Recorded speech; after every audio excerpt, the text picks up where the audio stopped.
You're listening to the Pittsburgh Piledriver. What the hell is that? Podcast.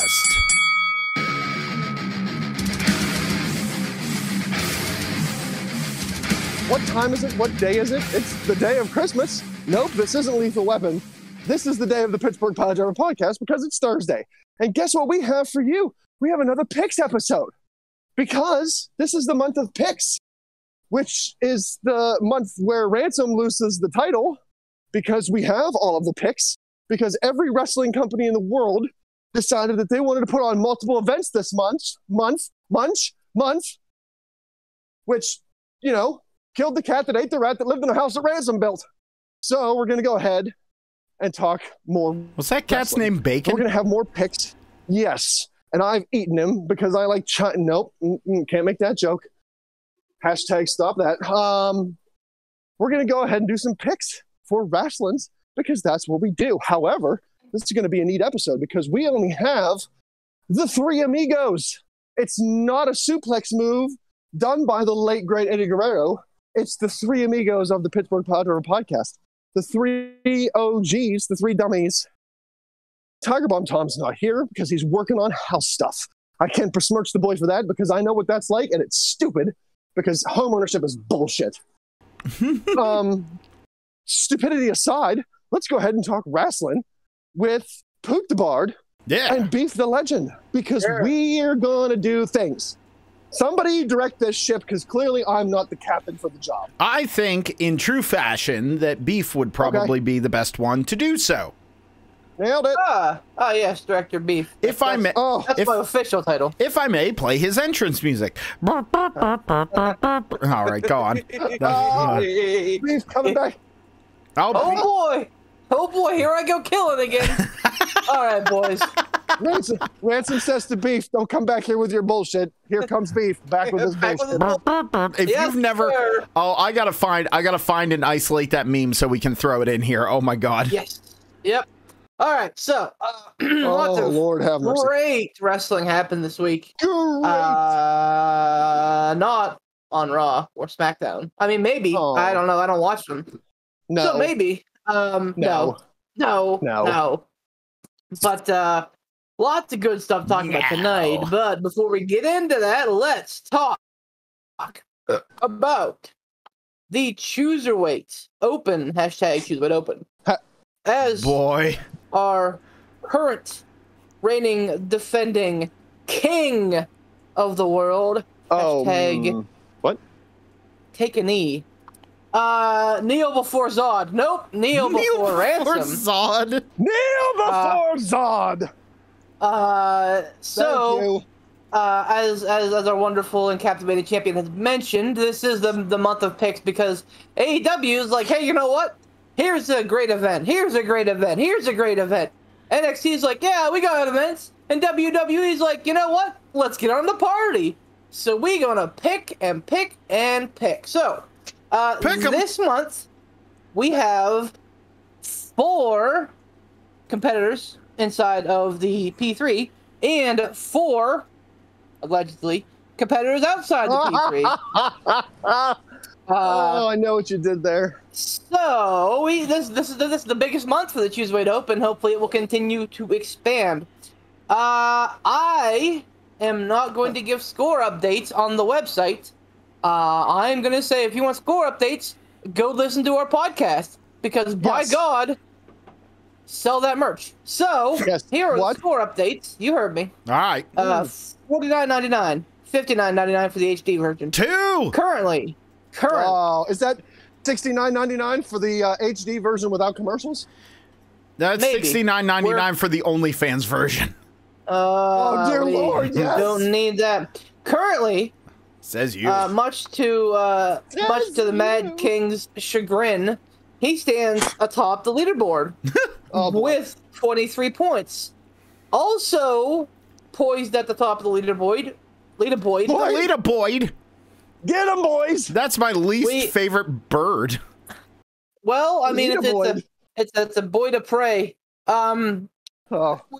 We have Dave with 23 as well. So both Wow. Dave and Ransom are tied with 23. Damn it, Dave. Damn you, Vapor. So that's our buddy Vapor from Among Us fame. Get him, Vapor. Get him, boys. No. Get him, Boyd. Get him, Boyd. And Ah! following shortly thereafter, we have myself and Tiger Bomb Tom Oh, I'm with terrible. 21. Tom was on fire. He called NXT perfect. He put most of his eggs in the Inner Circle's basket on Road Rager, and I think I even questioned him, saying, 4 for the Inner Circle. You sure? And he was right there. Okay. So it cost in the long run, and he's now tied with me. A little bit further down the ladder, Bringing up the rear. Denny, again from Pro Wrestling Talk Now and Then, one of the awesome moderators there with 20 points, so point behind us. And bringing up the rear, we have the bastard, Pat, and our dear friend Poot the Bard. Yep. The Bard who picked Ciampa and Thatcher to beat MSK. I went weird with it, man, and that's what happens. You take risk, and sometimes you get the shit end of the dick. So Can we use my catchphrase on that? Yeah. For taking risks? Yeah. Sometimes you swing a hammer and you hit a nail. Sometimes you swing a hammer and you hit a baby. Yep. Well, Who and I hit the think baby? that's kind of what he did with the Stark and Shirai match, and Stark. and that's what happened with that. They may be hot potatoing that title around, and that's something that we can talk about later on. But nonetheless, those are the standings. What are my points? 19? 4? 19. All right. Well, So there's still 19 at the bottom, 23 at the top. There's not that big of a difference. No, so. there's not. Not even a little bit. So, not even a little bit. I think that warrants a little bit of round of applause for everybody, because that means we're all picking pretty well, and this system is doing a good job. It's doing a good job. And It's true. it's the glory. I think the best thing about this is that even right now, it's still anybody's game, but the likelihood of there being a tie is still super low. Now I get it. I say that even though someone's gonna be like, "Well, Rach, aren't you and Vapor tied right now?" But bing bong bang, yeah, man. But we still have, but we still have so many other things to pick. So the likelihood of there being a tie is still extremely low, and it's still anybody's game. So I do have all the confidence in the world. Hang on. I still have all the confidence in the world. It sounded like whenever an Xbox crashes. Oh, I have all the confidence in the world that I will be able to successfully lose this title in grand fashion come the end of the month. I'm banking on it. I'm guaranteeing it. Just want to put it out there now. I must apologize. I did leave out our friend Bob Gray, who is also toting up the rear with 19 points. Oh. Allegedly. Allegedly. Anyway. Allegedly.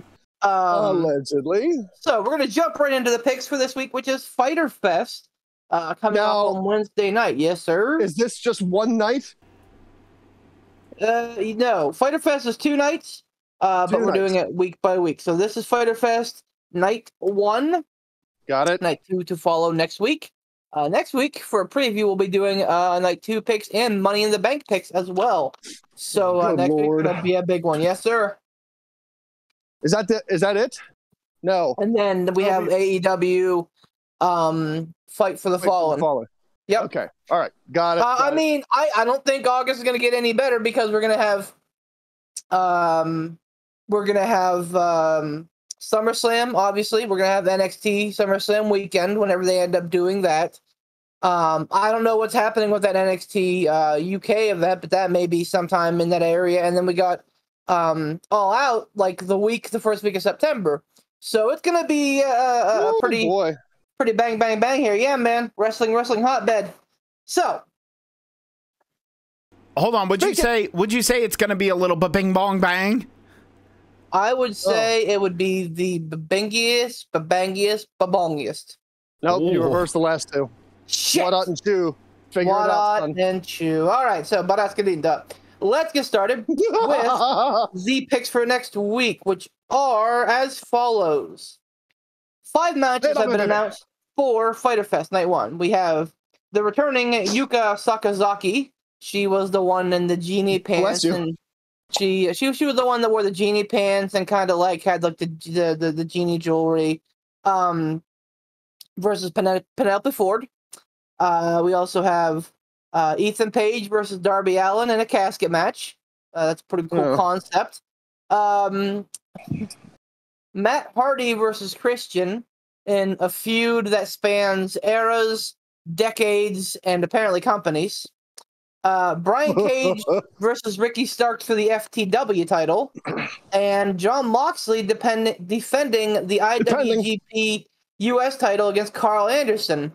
Interesting to note, the IWGP title is for New Japan Pro Wrestling. The IWGP U.S. title is being defended on an AEW show with 2 talents that are not signed to New Japan Pro Wrestling. So, the forbidden door is kicked wide open here. John Moxley, who is the incumbent and defending, against Carl Anderson. Machine gun. All right. Yes, sir. He's Impact, right? Yes, but I think the reason that they went to Impact is because they were allowed to have deals with New Japan Pro Wrestling as well.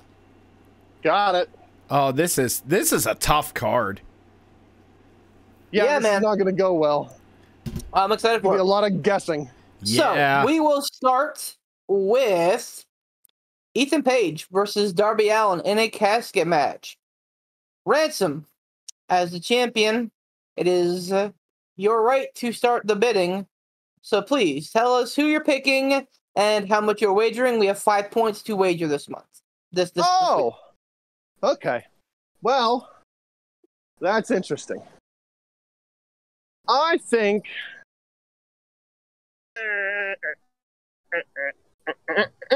Ethan Page is who again? All Ego Ethan Page. He debuted in the ladder match that Scorpio Sky won. Got it. Been teaming with Scorpio Sky recently, and they've been kind of the thorn in Darby Allin and Sting's side. Got it. Lord Almighty, I have no idea on this one. I feel like it could really go either way. Oh my gosh. Whew. I had a spicy dinner. Oh my heavens, I apologize. Listeners, Spicy Ransom. it is a spicy beef a ball.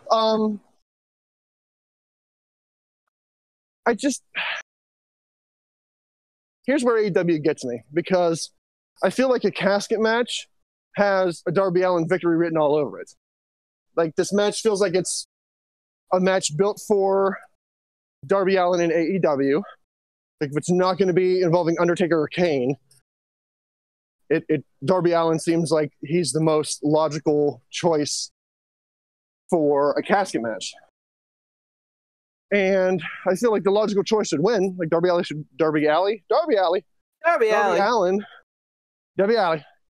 I feel like Darby Allin should win, but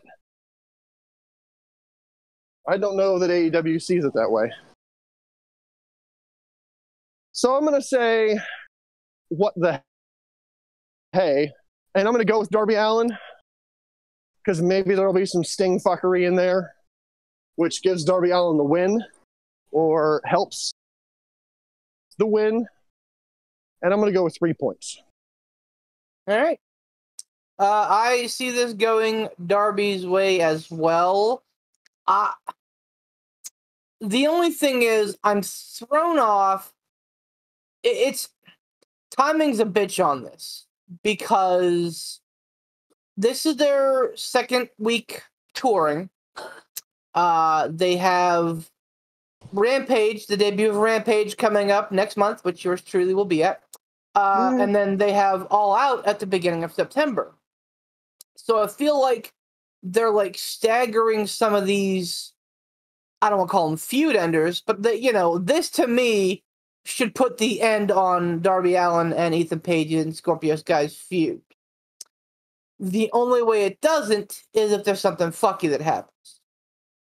So there's always room for fuck. Darby has said many times that he doesn't want Sting, like, that he doesn't need Sting's help. Like, Sting's a great ally for him to have when he needs him, but he wants to prove that he can go out there and do Darby by being Darby. Much to his own dismay, because it's bit him in the ass by Scorpio Sky being with Ethan Page.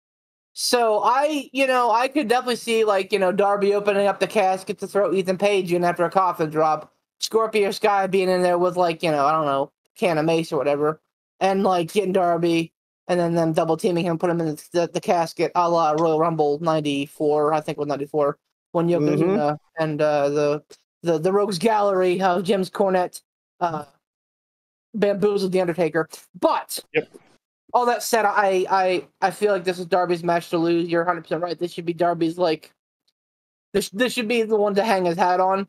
So I'm putting a $5 on it, because AEW is very formulaic, and I am very much in the same line of thinking as you are, that I think that this is going to be the one, like, this is going to be Darby's match in AEW. Like, he's kind of taken the proverbial stick from the Undertaker and running the next leg of it. So I think that this is going to be his match. This is like a body bag match. So I'm confident that he'll win. Poot, what do you think? So, how long has the feud between Darby Allin and Ethan Page been going on? Well, Ethan. No. I don't need the giant history of it. I'm not being smart. I know they've been, there's history there. Ethan debuted before Double or Nothing, because that match. I don't even remember. It may have even been Revolution that he debuted. And then he kind of aligned with Scorpio Sky, and then Sting got involved with that feud. So it's been probably a good 4 or 5 months, I'd say. In AEW, now they have history prior to that, but that's neither here nor there. Yeah, but that's kind of my point. I'm really, like, I feel like winning this match against Darby Allin would really push Ethan Page to a whole new level. Man, this is hard. Yeah, man, I'm telling you. I know it seems stupid, and, like, I'm at the point now where I'm so far back that You're not. I'm not. Well, like, point wise, yeah, but, like, I'm far enough back that I'm like, fuck it, let's get super weird and see if it pans out. You know what I mean? So here's something to think about. Money in the Bank, I'm betting, is gonna have at least 7 to 8 matches.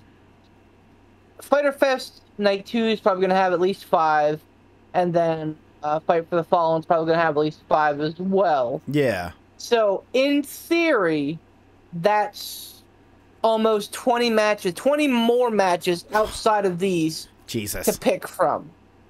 Oh, that's yeah, man. Like, a lot of points. It's anybody's game. So, while 4 points may seem insurmountable in a normal month, this ain't a normal month. So, no. I mean, you do what you want to do, Pootski. I'm just letting you know the numbers are certainly not going to bury you with this early. Well, you know what? Just because my ethos so far has been let's get weird with it, I'm going to get weird with it, but only a little weird with it. Just like a little bit weird. Like, like, I'm going to get like SpongeBob weird with this one. I'm going to get like SpongeBob weird with this one. Okay. Ooh. So, I'm going to say...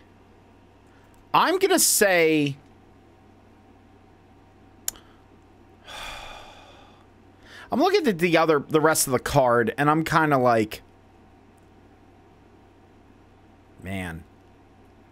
Oh, yeah, I'm not confident on any match, so I have no idea where I'm going to throw my 5-pointer or even my 4-pointer because I have no freaking idea. Man, fuck.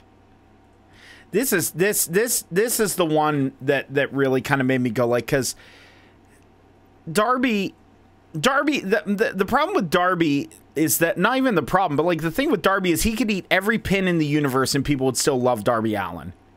He has it's the Finn Balor effect. You know what I mean? Like, True. Oh yeah. So I mean, he could very well lose this casket match completely clean, and come out on the other side of it smelling like a rose.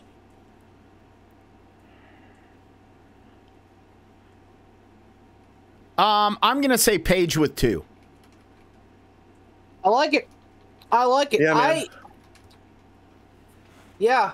Like I said, Well, like I said, I'm not confident in any of these picks. No, anything that I pick, I'm not confident in. So who knows? And that's the other thing is I'll fully admit, just with everything going on, how busy I've been really trying hard to watch regularly, and I've been really trying hard to stay abreast of what's going on. But I've learned that intermittent watching and following the dirt sheets really causes a lot of cognitive dissonance. Yes, it does. Oh my God. yes. It's a ton of cognitive dissonance. Yep, there's a difference between watching the show and like seeing the stuff being interwoven and like reading the results on a web page. Oh. No disrespect to any website writer out there. You guys do it great. Every match write up I've seen has been really good, but like there's just like you missed part of it. Yes, especially if you're trying to do a combination of both, there's definitely going to be something lost in the exchange. So, yeah, and I mean, like I said, the only reason I'm putting 5 on that is because I feel like this is going to be Darby's signature match. If this was just a regular basic-ass match, I'd pick Paige all day, but the casket coffin match, really, you know. Part of me really wants to go like, can I change? Too late. Yeah. We're moving on. Yeah, it locks in. Yuka Sakazaki versus Penelope Ford.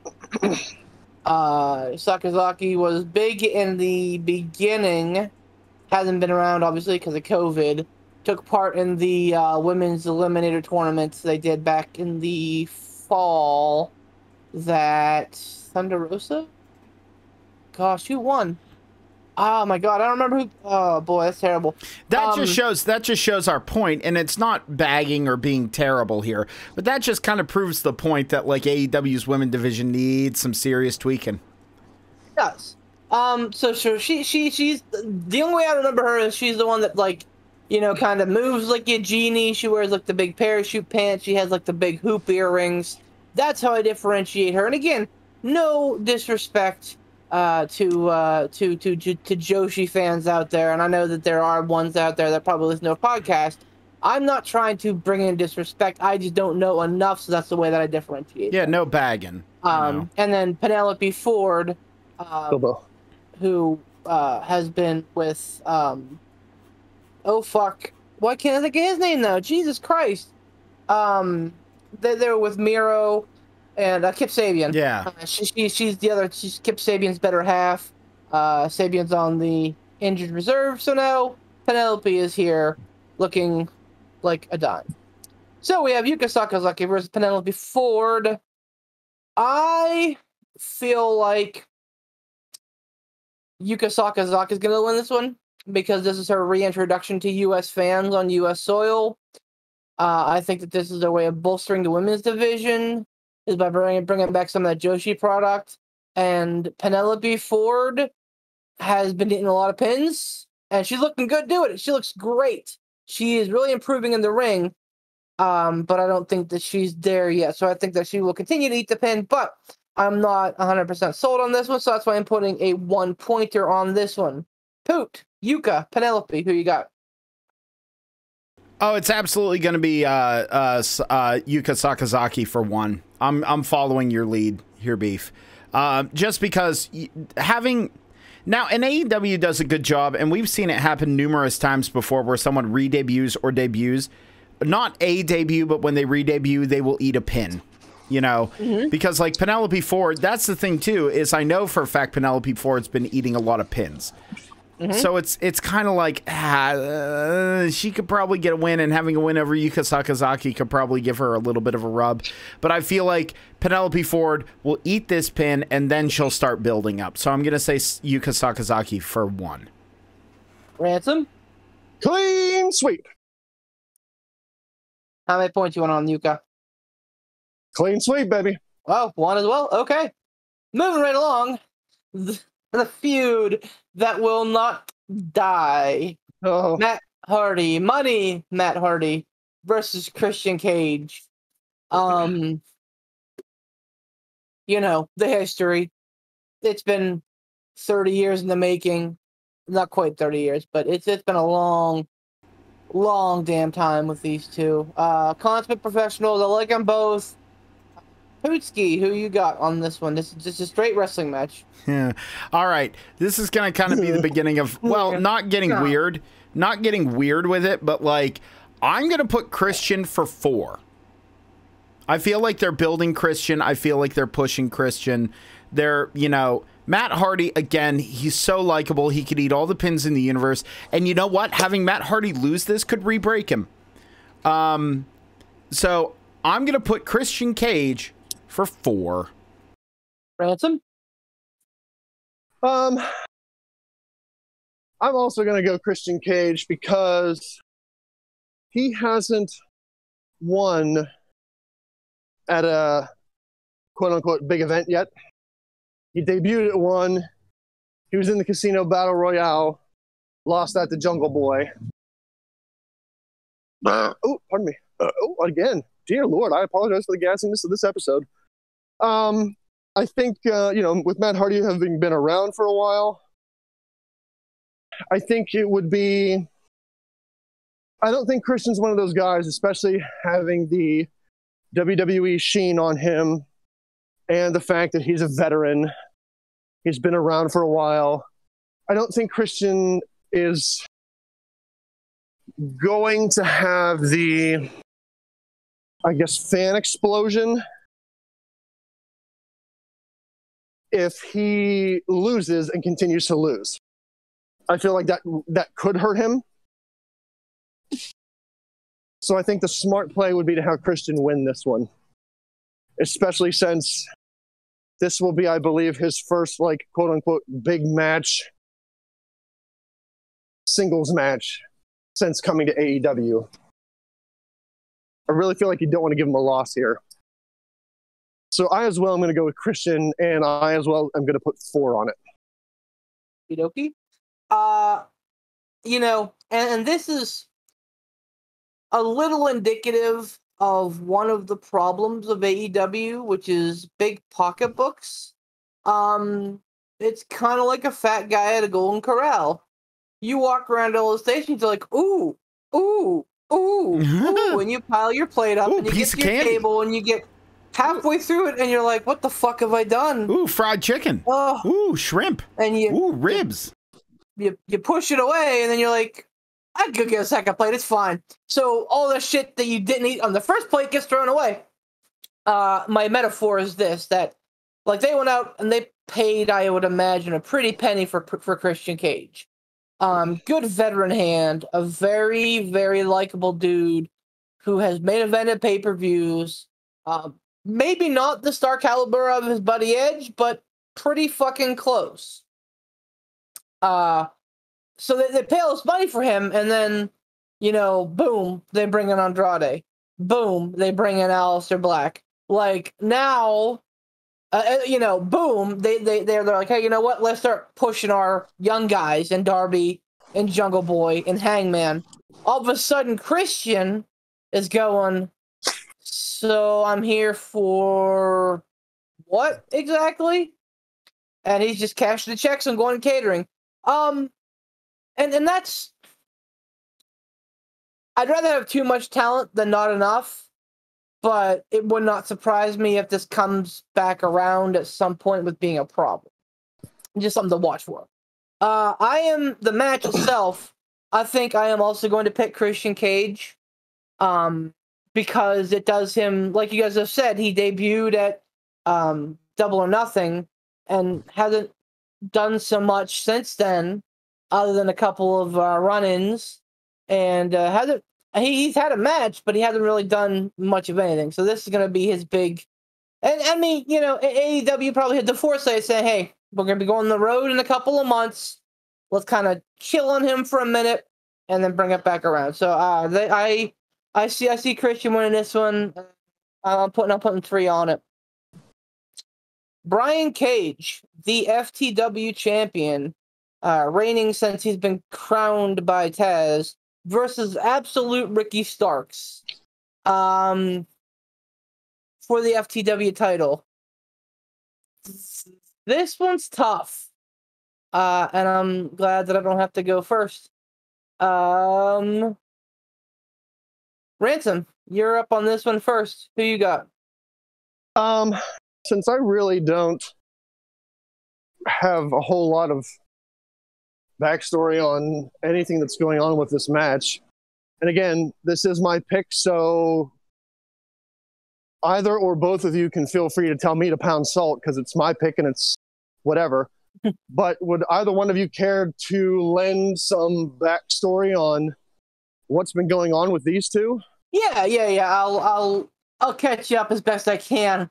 Because that's, even playing field. I wouldn't feel right taking the crown from his king unless I knew that I did it fairly. So basically Team Taz has been going through all this turmoil. It started with some members of Team Taz kind of costing Brian Cage a couple matches. Yeah. And then, Brian and Ricky have kind of been in physical altercations back and forth. It looked like Brian Cage was going to be the one to split, but Taz kept saying, hey, this is, we're Team Taz, we're keeping it internal, everything's fine, we're all good. This week on Road Rager, before the event, Ricky Starks came out to cut a promo with his own personal security, saying that he, before the title match next week, he wanted to have security so that he doesn't get jumped again by Brian Cage. Taz comes out and says, "What are you doing? You're embarrassing yourself. This is crazy. Team Taz has your back." And Ricky's like, "Hey, you know what? I gotta do me, bro."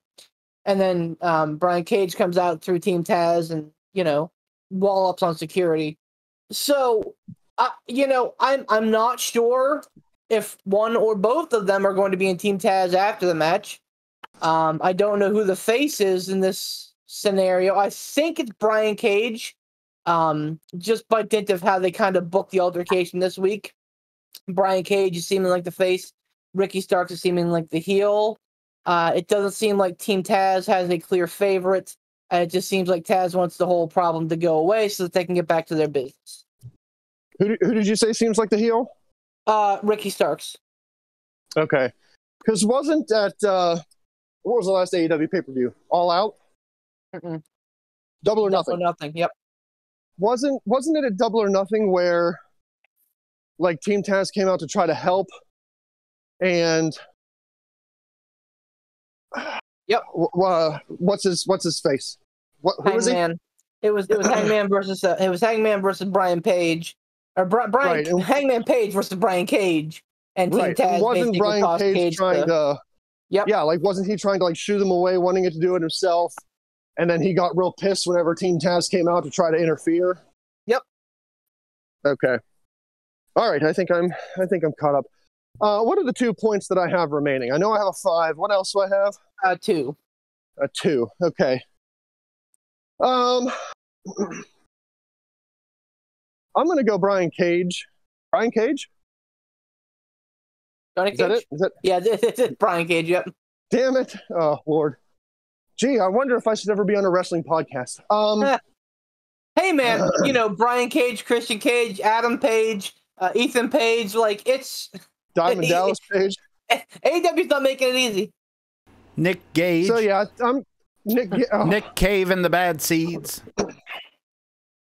I'm going to go with Brian Cage, and I'm going to put a 2 on it just because... I don't know. I feel like he could come out as the face in this. And I don't have a reason why. That's what I'm going with. I have no idea. I am picking Ricky Starks. I feel like he's kind of a diamond in the rough.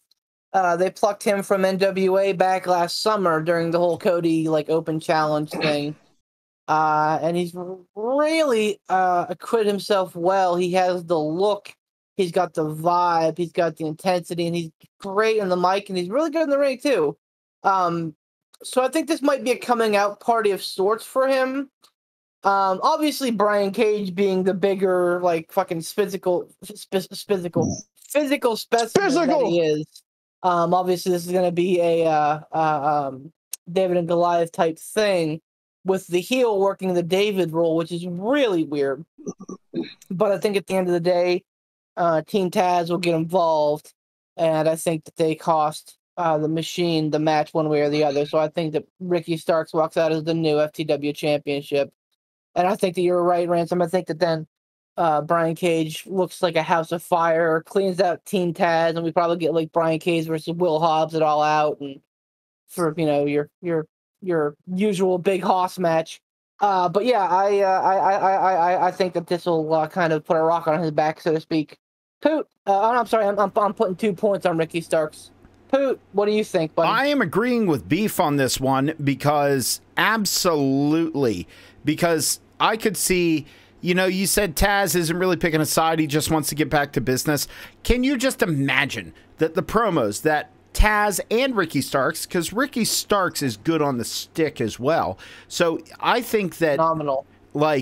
I think that both of them, especially with Ricky Starks having that belt, he can lord it over Brian Cage. He can lord it over everyone. They can actually elevate that belt to a point where it's not just something that was put on a big beefy boy. So this is something that I think Ricky Starks needs. I think it's something that could light the fuse of Ricky Starks. And I think this will also be a good way to separate Brian Cage from Taz's faction and put him towards a main event spot that he really deserves. So I'm going Ricky Starks for 3. Well put. The main event, well, the perceived main event, I don't know where they're going to go with this, who knows. But to me, what I think was the main event of next week would be Jon Moxley versus Carl Anderson, Machine Gun Carl Anderson of the Good Brothers. If you're listening to the podcast, you probably know that Carl Anderson is an accomplished singles wrestler. He's not just a tag team guy. He worked a lot in Japan as a singles guy. He was like one of their top gaijin for a long time. Yep, and it wasn't until he found Big LG in the Bullet Club that they really started putting some magic together. No pun intended.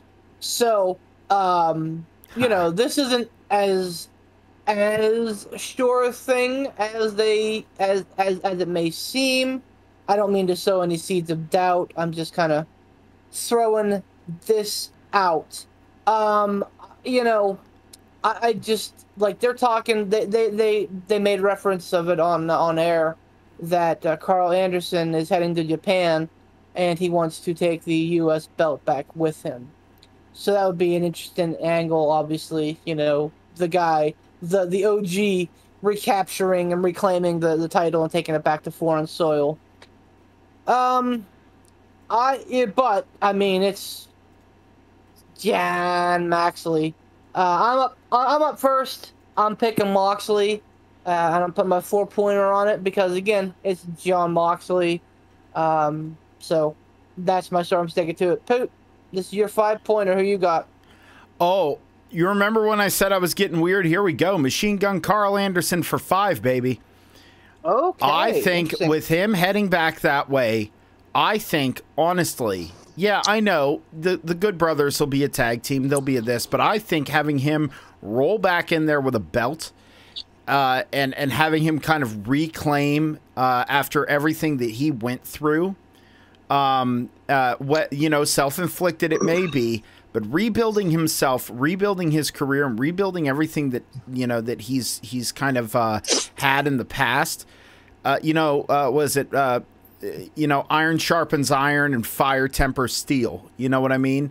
People come out the other side of bad shit in a better way. And I think if he is going to wander his way back over to Japan, it would look great if he walked in there with the belt and said, I didn't even need to be here to be one of the best.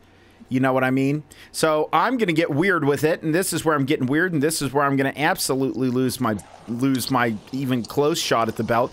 I'm going Machine Gun Carl Anderson with 5. Interesting. Ransom. So I like Poot's line of thinking. but I'm going to differ with him here. Don't like my line of thinking. I'm just getting weird with it this month. No, I do. I like Poot's line of thinking, but I'm going to disagree on my pick with him because I feel in my, it can't be emphasized enough, italicized, underlined, bold, highlighted, amateur booking opinion. I feel as though him losing to Jon Moxley here, going to Japan and having Moxley show up in Japan and defend that belt against Carl Anderson in Japan, and then Carl Anderson taking it from him there, I feel like that's going to lead to a better quote unquote pop. Boy, that's some good looking thinking. Well, like I said, italicized, underlined, bold, highlighted, amateur booking opinion. I think it would be a bigger impact for Carl Anderson to go there, Jon Moxley to follow for a one-off match, and instead of Carl Anderson rolling in with the belt, I feel like Carl Anderson winning the belt in Japan from Jon Moxley would lead to a bigger result for Carl Anderson in Japan. So that's why I'm going to choose Jon Moxley with my fiver. Okay. Again, could be way off. I fantasy booked shit before that has been nowhere close to the mark. So I have no reason to believe that this is anywhere based in a reality of possibility of happening. At the end of the day, the reason that I'm so fervent that I think Mox is going to win this match is because the belt is really all that's tethering him to New Japan right now. And I think he's too big of a star internationally for New Japan just to let walk away. Now, I'm not saying he loses the belt and he's gone from New Japan altogether. That's not going to be the case, I don't think. But like having him with that belt gives him an easy excuse to say, hey, come on back for the G1, or hey, come on back for oh god, I don't even know the next pay-per-view or the next special event they have. I know the baseball events that they were going to have in the baseball stadiums are canceled. So, but it basically gives them a tether to him to say, hey, we're pulling your lease, get back here. So, and now with things opening up perceivably, as long as you're not in Canada, things seem to be getting back to quote unquote normal. So I think that he's too big of a star to lose that belt in the U.S. on Dynamite. I mean, yes, it's Fyter Fest, but it's Dynamite. So here we go. These are the picks as they stand right now. It is Ransom and I picking Darby. I have 5. Ransom has 3. Poot picking Ethan Page with 2. Us going across the board for Yuka Sakazaki with 1 point, which means Penelope Ford is definitely going to win. Yep. Hardy and Christian, we're all going Christian. You two picking him with 4. I'm picking him with 3. Brian Cage versus Ricky Starks. Poot and I picking Starks 3 and 2 respectively. Ransom with 2 points on Cage. And then the main event, Ransom and I going Moxley. 5 for Ransom, 4 for me. And 5 points on Carl Anderson for Poot. So, this, Poot, is certainly, well, again, this is a big month. So nothing's going to absolutely bury you. Nothing is absolutely going to, put you into the into the heavens. But this 5 points on Anderson could go a long way. Dude, listen, there is always another month. There is always another shot at the belt. So you are correct, sir. I figured with how dense this month is, let's just have some fun and get fucking weird with it. Like, yeah. I mean, yeah, and that's part of the ethos, honestly. And just a little bit of a side. That's kind of part of the ethos of this whole change in the way we do picks and everything like that. Is I wanted it to be a little bit more kind of out there. I wanted it to be a little more exciting. You know, and you know, sitting down with Beef and kind of talking out the logistics and asking Ransom what he thought and getting his take on it. Like getting these ideas and getting these things set in stone. I went, oh man, this is going to just open everything up. And I really feel like it has. I mean, people are participating. You know, we have 4 people participating with this. And I think that's a huge step. You know what I mean? Compounding with how active our very own Bend the Knee King is on social media and his YouTube channel and our YouTube channel, and with, you know, us on Facebook, you know, putting things out, you know, only having the picks available here. I feel like, you know, we're kind of, you know, dialing in and refining things. Yeah, man. I'm digging it, and I'm glad that we're getting some participation this month. And Participation award. Super excited that one of the guys outside the P3 right now is atop the leaderboard with Ransom. So that's awesome, and I'm really super stoked that everybody's still in the fight. I honestly, truthfully, think it's going to come down to Money in the Bank, just because I think there's going to be like a density of matches there that AEW is not going to have, because I think they're going to go like a full-fledged pay-per-view here, and then I honestly think it could come down to the Money in the Bank winners, I should say. So, those are our picks. And here comes Tom. Hi, Tom. Hello. I was not expecting it to make it on at all tonight, and I will get my picks to you gentlemen later on. So, did you tie up that work? No. Wow. No, I didn't, and it's infuriating. So I'm gonna break kayfabe for a second here. All right, go for it. All right, this is gonna turn into the bent cast here for a second. So basically the problem is at the house we have all the outlets and everything else in the house is fine, but we don't have our dining room ceiling light. We don't have the kitchen ceiling fan light. We don't have the basement lights or the downstairs in the basement, the bathroom light, or our laundry room light. Wow. However, the outlets that are in the basement, the ones that my dad and I just put in, are fine. They're on a different breaker anyways. But there are 2 other outlets that are on the far end of our basement near my garage that are getting, if anybody understands electrical, you'll understand this, and if not, try to follow along. Those outlets are getting power from a junction box, which is also right next to one of the basement lights that is currently out and not working. So that light gets power from that junction box. So why is the light out but the outlets aren't? We don't know. My brain hurts from thinking so much. So I don't blame you, dude. That shit gets real fucky, especially when you're dealing with like old wiring. Like, yeah, because back then there was no like regulation. There was nothing. And I was following the wire along, and like besides old wire, we know that there's old wire there. There is also some. Now it's the current wire. It's the same as the current wire that we're using, but it itself is probably just a little older or whatever. But it is like 12.2 with ground, so there is some of that there. But man, fucking electrical work. Fuck that shit. Reminds me of the episode of Friends where they're in where Monica and Rachel are now living in Chandler and Joey's apartment, and Monica's spazzing out about that light switch that keeps turning on. Nothing's happening, and here it's controlling the TV over in Monica and Rachel's old apartment. Yeah. And that's kind of the same feel. Like, why are you doing this to me, dude? Oh, I lied. There is one outlet that isn't working. It's in our dining room, but the other two.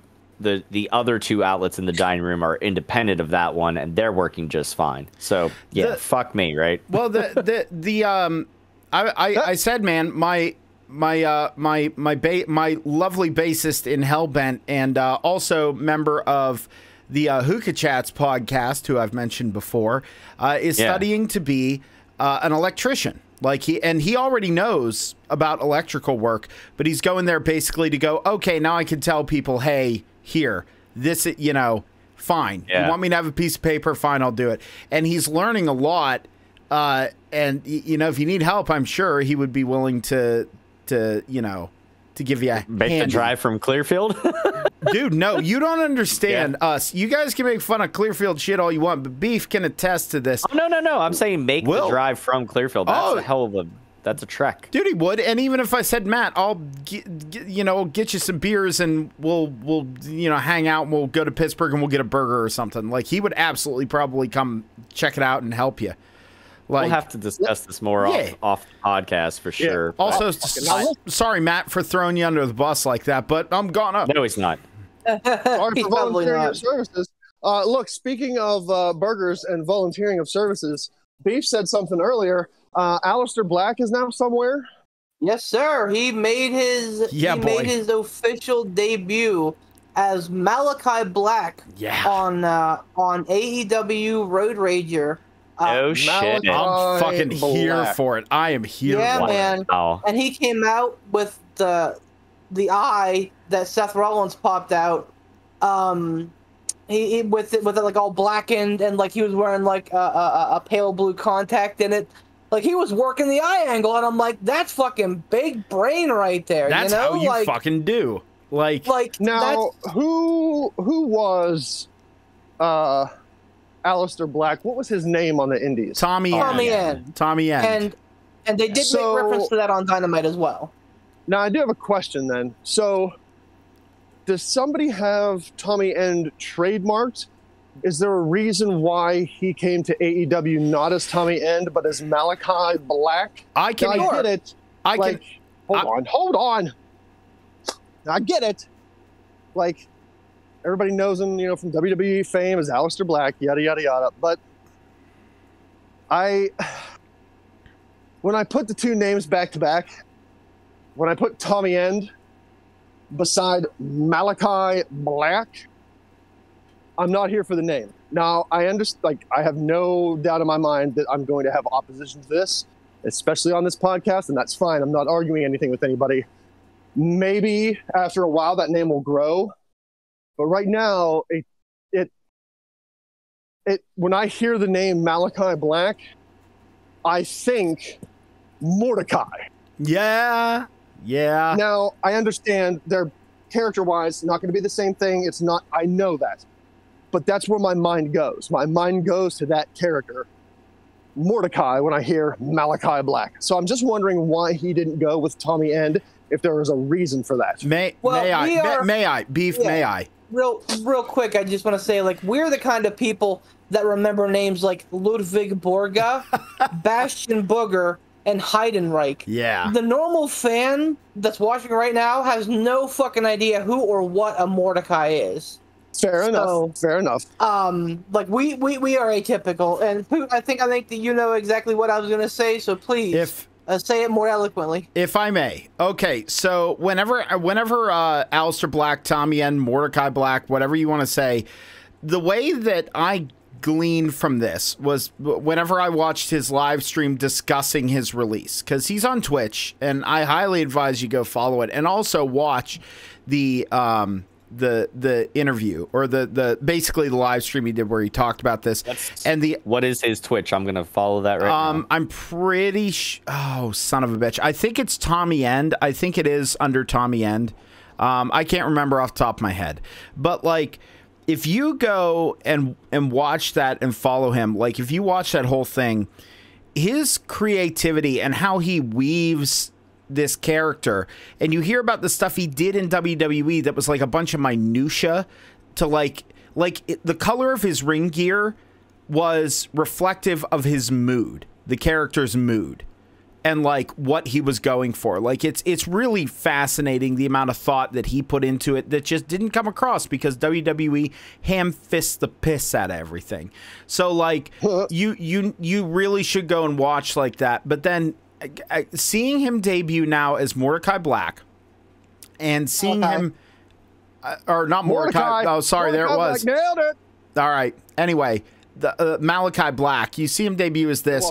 What I'm getting from this is that, and they're making so many references to Tommy End, like JR did it because JR does JR things. But like, you know, if you hear that, and then also if you go onto his Instagram and watch the short film that he produced about his debut and everything, the acting's kind of meh. However, the ethos there, they called him Tommy. You know, they kept calling him Tommy, and he's, you know, my name's not Tommy, my name's not this. What I think we're going to get from this down the road from him is that you're going to have it may be done obviously a different way, but you're going to get into a Jushin Thunder Liger and Kishin Liger situation. I think you're going to run into that. I think eventually Tommy End is going to come out. You're going to have a duality. And I think it'll be done well enough because he understands what he's going for. He's a very creative dude. He's a very thoughtful dude, especially when it comes to his career and character. I think that's what we're going to get with Malachi Black and Tommy End. I really think we're going to get that duality. It kind of backs that up. Is it going to be a duality like Bray Wyatt and the Fiend? Kind of. And what's his face and the Demon? Finn Balor and the Demon. Yes. So I think it's going to be like that. So I kind of see where Poot's headed here, and I think it's going to be more permanence, not like switcheroo back and forth, but kind of like what they're doing with Big Money Matt, yes, and Broken Matt Hardy, yes, where like a switch will be flipped, and there's no saying that switch then won't be flipped back, but at some point, Malachi Black will redeem himself and then become Tommy End again. And then Tommy End may lose his battle with the demons and become Malachi Black. To Poot's point, Excalibur said, you know, I wrestled Tommy End. I know Tommy End. That's not Tommy. Yeah. This is not Tommy End. This is Malachi Black. This is somebody different. To give credence to exactly what Poot's talking about. Yeah. And at the end of the day, go Poot. But that's the thing is that, like, having this done this way, I'm sure there are going to be people out there that are criticizing how he's doing it and criticizing what they're going for and everything. But the thing that I'll tell people out there who have any doubts about this is, like, you need to absolutely trust a completely unhandcuffed Tommy End. Like, you know, you have to, because I'm really excited to see what he's doing now. And to be perfectly fair, I am a wild Tommy End mark. Like, I like Tommy End, Aleister Black, Malachi Black, whatever you want to call him. I think he is creative. He has a good look, and he's really entertaining. So, like, I'm excited to see where this goes. I'm excited to see what they do with that duality, since they are kind of heavily mentioning the fact that he is also Tommy End. I'm thrilled that AEW is his home. Well, and I think at the end of the day, I think it comes down to the point that Ransom made as well, is name recognition. Nothing against Tommy End. He had a fine career overseas. He was not an American professional wrestler. He was a, Dane. He's Danish, right, Poot? Yeah, he's Danish. He was primarily in Germany, Japan, UK, like that. Yeah. So people knew of Tommy End in the US, but like he wasn't familiar. How people, and especially, and this is where Tony Khan is really smart, his audience is the same audience that watched NXT. It's the same audience that watches Raw. And yes, 100%, there are going to be those people that are going to be like, well, he should be Tommy End. That's it. He should be Tommy End. But at the end of the day, people are going to resonate with that name Black. They're going to go, oh, it's Aleister Black from WWE. Assuming that there are marks that catch AEW, and I'm sure that there are. They're not going to know the Tommy End story. They're not going to know all this other bullshit. So if he comes out as Tommy End, then they're going to be, it's going to lead to more confusion. Whereas Malachi Black, it's a more, I hate using the word biblical, but it's kind of a biblical name, like Aleister, Malachi. They kind of go hand in hand, and obviously Black, the surname, is the same. I think it's a smart marketing move. Same as Andrade.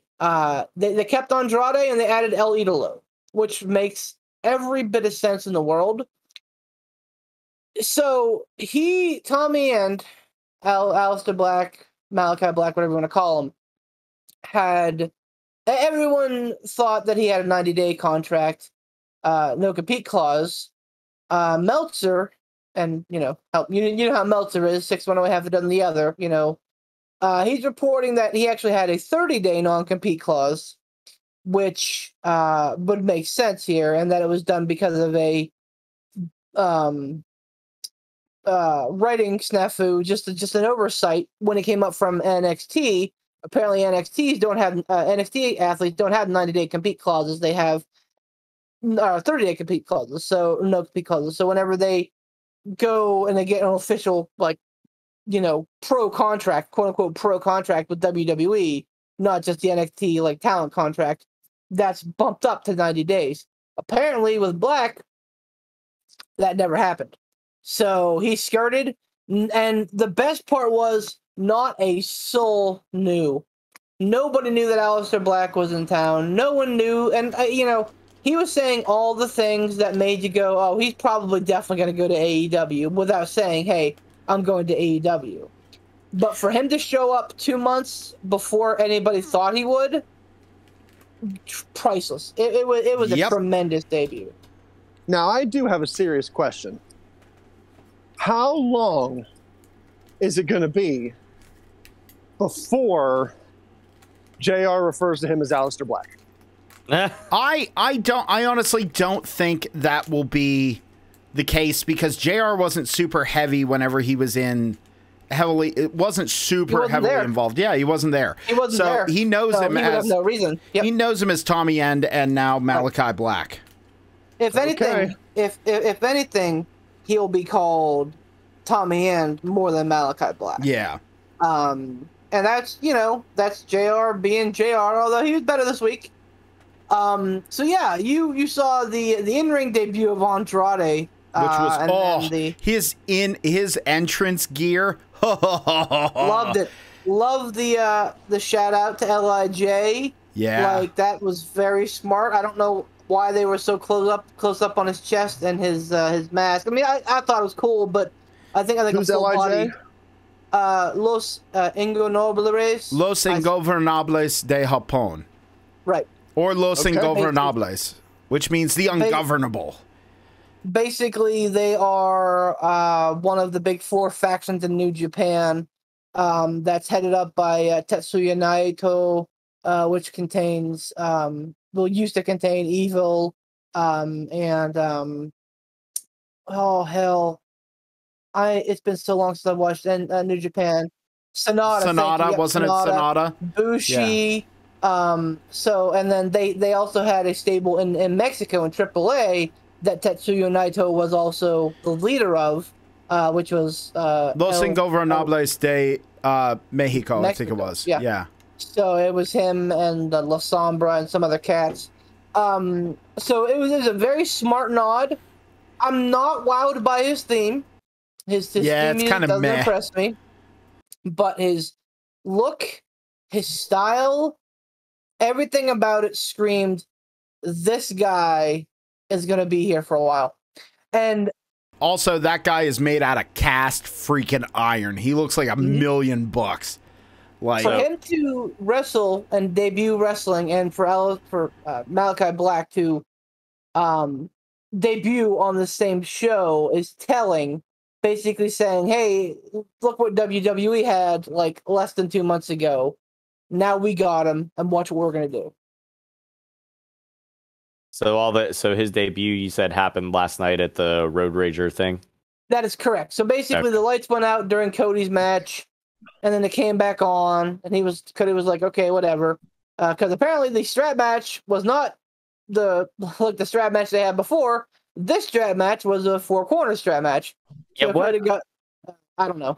Don't ask questions. There was nothing said differently. They didn't while explaining the rules, they were like, they had to touch 4 corners, and I'm like, oh, so it's a different type of strap match. So it's a 4 corners match, not a strap match. Got it. I mean, Well, so just out of curiosity, because I wasn't here earlier for the picks, did you go over like what the results were for because I know you put it in the chat, but I have no idea like who won what or anything. Real quick, Ransom and Dave are tied with 23. No. Oh no, I meant more so like the actual like the breakdown of the like match. the results of the match. Thank you. Nope, because we haven't. We literally finished up picks whenever you showed up. And now we're talking AEW because I think this is the bigger news, and I think honestly AEW put on the better show this week. And again, everyone's screaming, "Oh, you don't have to compare them. It's not AEW versus NXT anymore. You can enjoy them both." I get it, yes, but at the end of the day, they're forever going to be joined together because they're the same type of talent, the same type of booking, the same type of fans watching, and they were on the same fucking night for damn near a year. So they're forever going to be handcuffed together. The other big thing to me, yeah, man, that came out of Road Rager was the fact that they had in attendance from UFC, Jorge Masvidal, one of the greatest. I think he's a middleweight. I'm not 100% on that, but he's a great puncher, and the greatest UFC women, one of the greatest, if not the greatest, and I think she's the greatest UFC women's Adrian competitor. McAfee?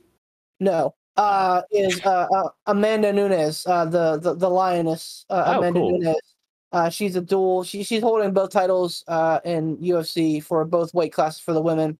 I only know her from the Modelo commercials. I've never seen any of her fights. All right. So they had those two with the coach of America Top Team.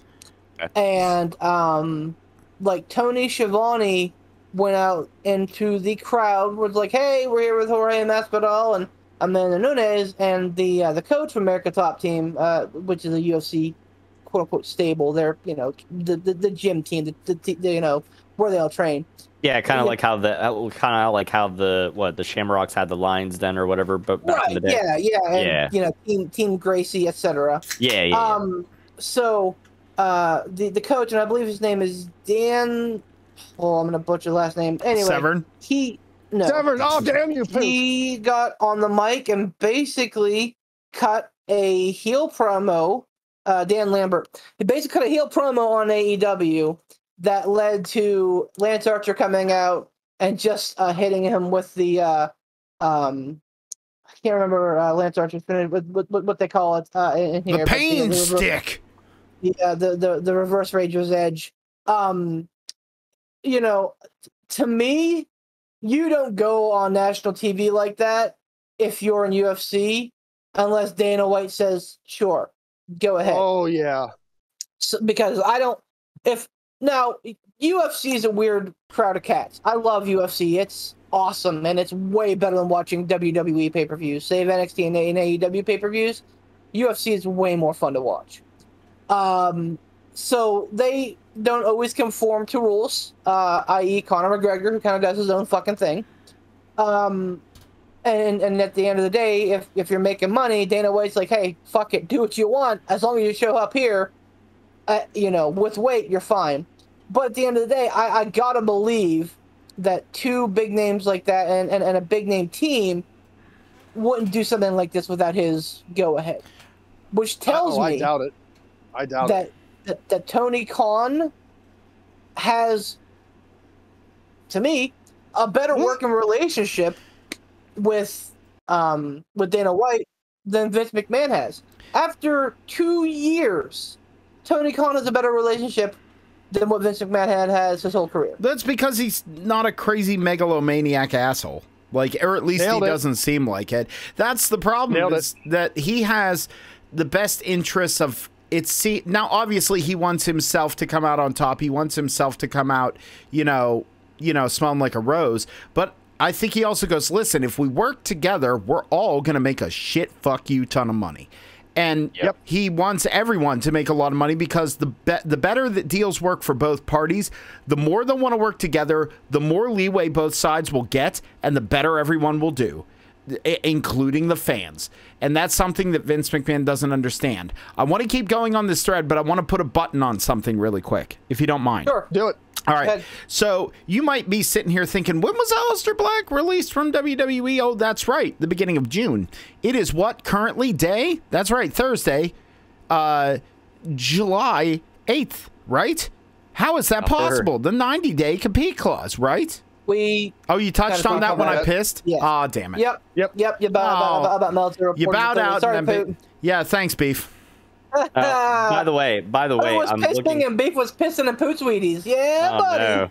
Yeah. By the way, I'm looking on Instagram at. I just at love Tommy that Ann's, at his shirt. All the fakes are snakes. I like it, dude. Right? It's neat. It's neat. Dude. His merch is always great too. But I know I wasn't here for that because I was off pissing. Sorry, small tiny bladder. Right. My bad. Also, real quick for just to tickle Beef's pickle here.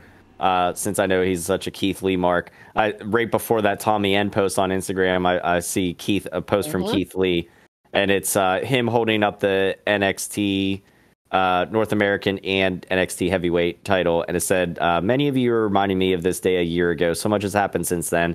It feels so long ago." He says, "Patience, my friends. There is zero quit capital in me, so don't you quit capital on me. I miss you and love you." So I'm like, why? I don't know. I'm wondering if and when we're going to see something from him. But I just wanted to throw that since I was perusing the Instagram. And then after that, it was Casey Catanzaro and Caden Cross twerking, because why not? I'm really 6 one way, half a dozen the other on Keith Lee. Mia Yim went to SmackDown. She had a match, and she hasn't been on in about 3 weeks. They got her. Did they get her out of the stupid? Yes, out of Retribution. She was Mia Yim on SmackDown, but Christ, she was there for a cup of coffee and hasn't been seen since. But it's still, it's hopeful in the fact that, now that Retribution's pretty much dead, that they won't have any of that bullshit again with her. Well, the reason I bring that up, because we know that they're engaged, that Keith Lee and Mia Yim are engaged. Right. Part of me feels like Keith Lee's like, you know what? I'm going to keep my head down. I'm going to work as hard as I can in WWE. Even though they may not be throwing me all the bones that I want them to be throwing me, I'm going to work as hard as I can. The other side, the more excited side, says, you know what? He's just sitting there, riding his contract out, saying, you know what? I'll be done soon. And when I'm done, it's all gonna be in it's all gonna be in the weeds, man. Like, he's gonna go and he's gonna explode somewhere. I think it's a combination of both. Like, I think he's gonna continue to do what WWE is asking him to do, but at the same time, I think he's going to keep his head down and ride out that contract. I don't think he's gonna say no. Like, if they're like, "Hey, we want you to come and be on Raw and you're gonna do this," I don't think he's gonna say no. I think he's gonna do it. But I don't think he's going to be lobbying and pushing and bugging and fighting, scratch, and clawing to get his way back on TV. Like, I think he's going to do what they tell him to do. And if they just don't say anything to him, I think he's just going to keep his head down. And it's just time. That's all it is. And when his time is up, and I feel like with Malachi Black, Andrade, I think with these guys, if they see a big fan explosion, if they see a large amount of success, if they see, artistic, they're heard. Like, their artistic vision is heard in AEW. Not that they have creative control, but their ideas are heard. And they're allowed to roll with it and make their career what it is. I think, and again, speculating, I know shit about wrestling. I just talk about it on this dumb little podcast. But I would have to think that other talent in WWE or NXT who see what happens when you go from NXT to the main roster and then from the main roster to obscurity, I think they're going to see these other young guys who go to AEW and have their ideas heard and see their fan base explode and see them used properly. They're going to do the same thing. If they become unhappy, or even if they hear rumblings of like, well, your time in NXT is going to be done soon, you're going to be going to the main roster, blah, blah, blah. I really have to believe that a lot of them, especially the young guys, will go, you know what? I'm going to keep my head down. I'm going to do what I'm asked, or I'm going to do what I'm told. I'm not going to make waves. But when my contract is up, I'm done. And I'm going to go somewhere else, because you have to be able to, and we're looking at this from a third-party view. You would have to think that the people that are living this under the WWE umbrella, the talent, they have to see like, hey, look what happened to Finn Balor when he went to the main roster. Look at Samoa Joe. Look at Bray Wyatt. Keith Lee. The list goes on. They have to look at that and go, oh, that doesn't seem great. Over here at AEW, this seems like a hell of a lot better. We are heard. And I think that is probably the biggest thing. As a wrestler, you're not just a guy who goes to work, does what they're told, and goes home at the end of the day. You're cultivating and creating a character for yourself. You're living a character. And when WWE stifles people and does shit like they did with The Fiend, they took something that Bray Wyatt cultivated and created, and then look at it now.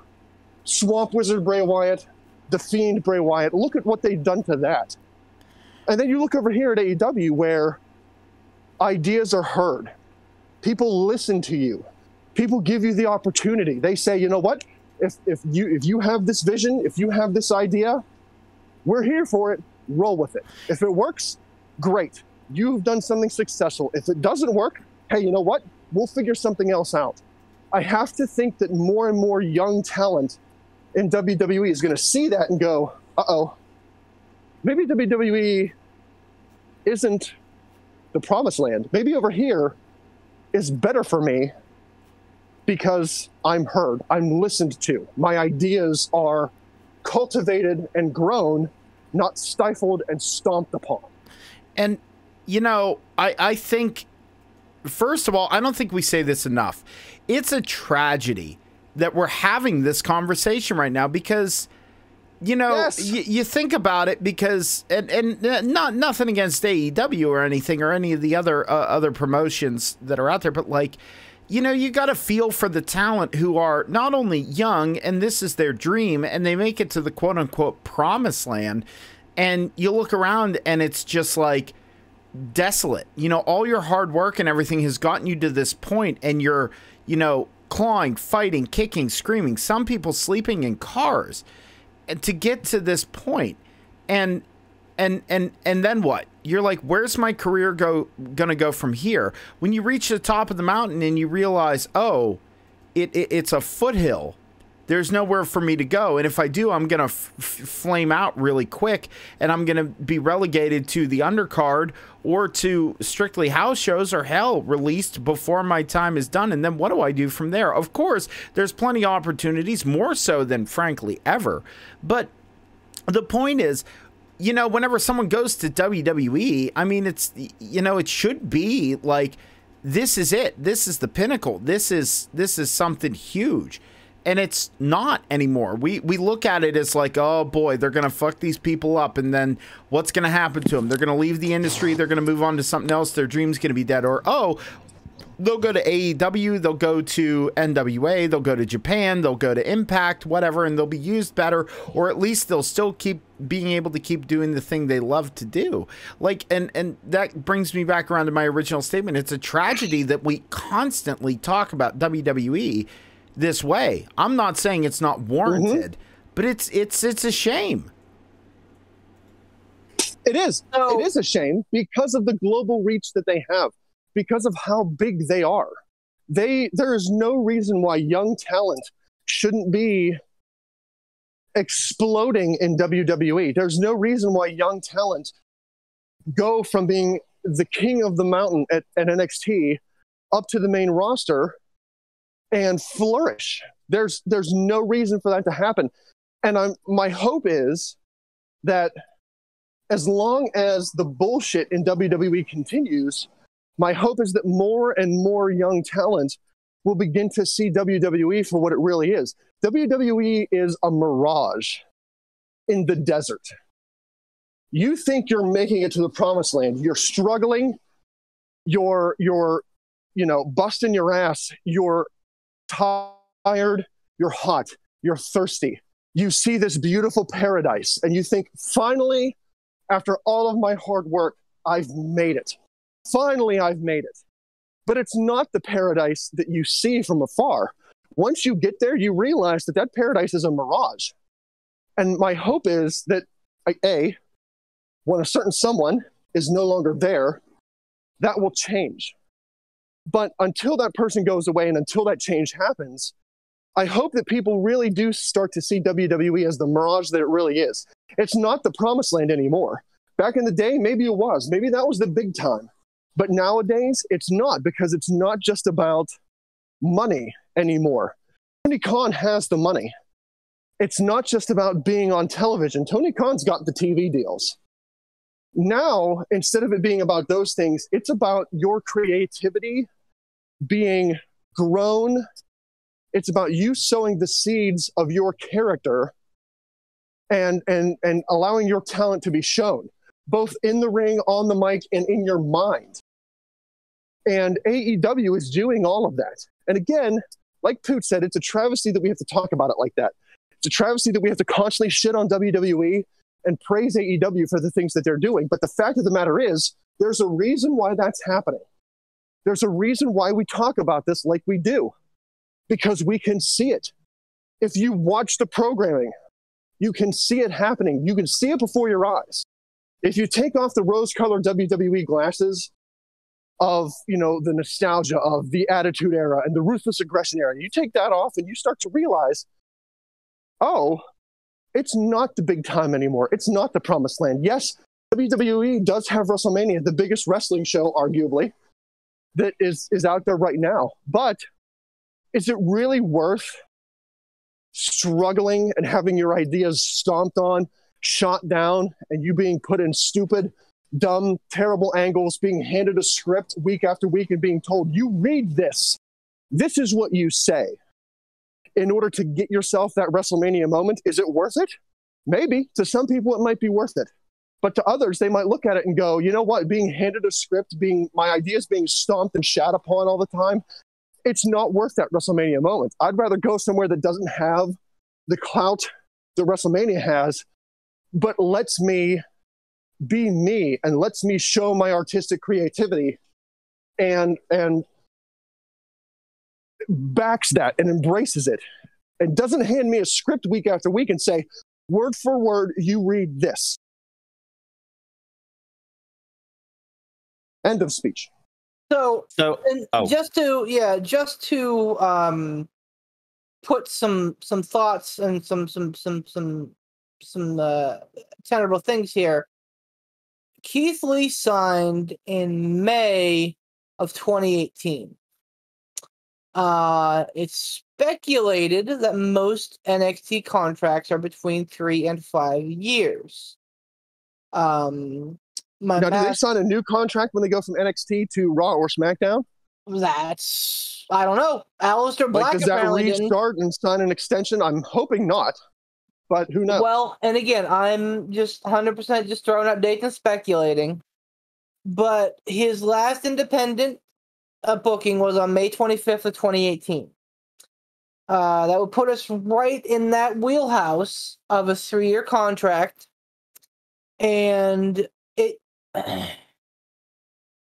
appears to me that Keith Lee is not the type of guy who's going to throw people under the bus. He's not going to burn bridges.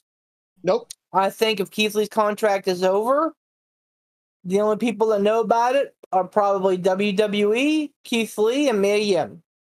Maybe Keith Lee's best friends and stuff, but I mean, outside of that, and I think he's probably sitting on it. So, for example, if he had a contract beginning May 25th of 2018, that would lead it to, again, speculation, a 3-year contract would be up May 25th of 2021. a 90-day compete clause would put that right around August, the end of August, or the beginning of September. Which, oh, by the way, just happens to be AEW's biggest pay-per-view of the year.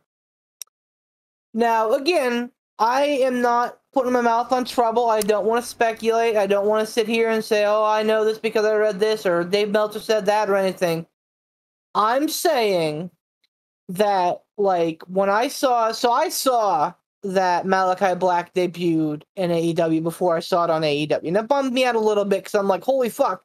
But I still had that holy fuck moment. When I saw him, I still got the goosebumps. I still got, like, I still like, wow, that's awesome. I can't believe it. He's finally here.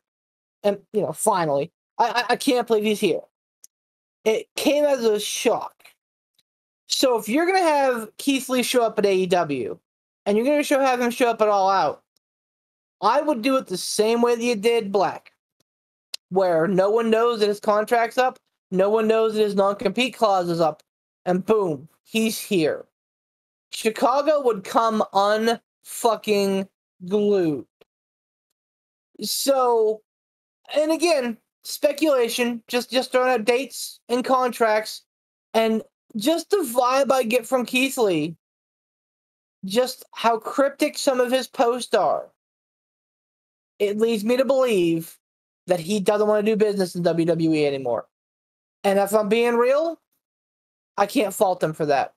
Because you go from potentially winning the U.S. title to being pulled off the card, and then Booker T is saying all this stuff about how he was supposed to be Bobby Lashley, how he was supposed to be the guy to take the belt off of Drew McIntyre, and potentially face Brock Lesnar at SummerSlam.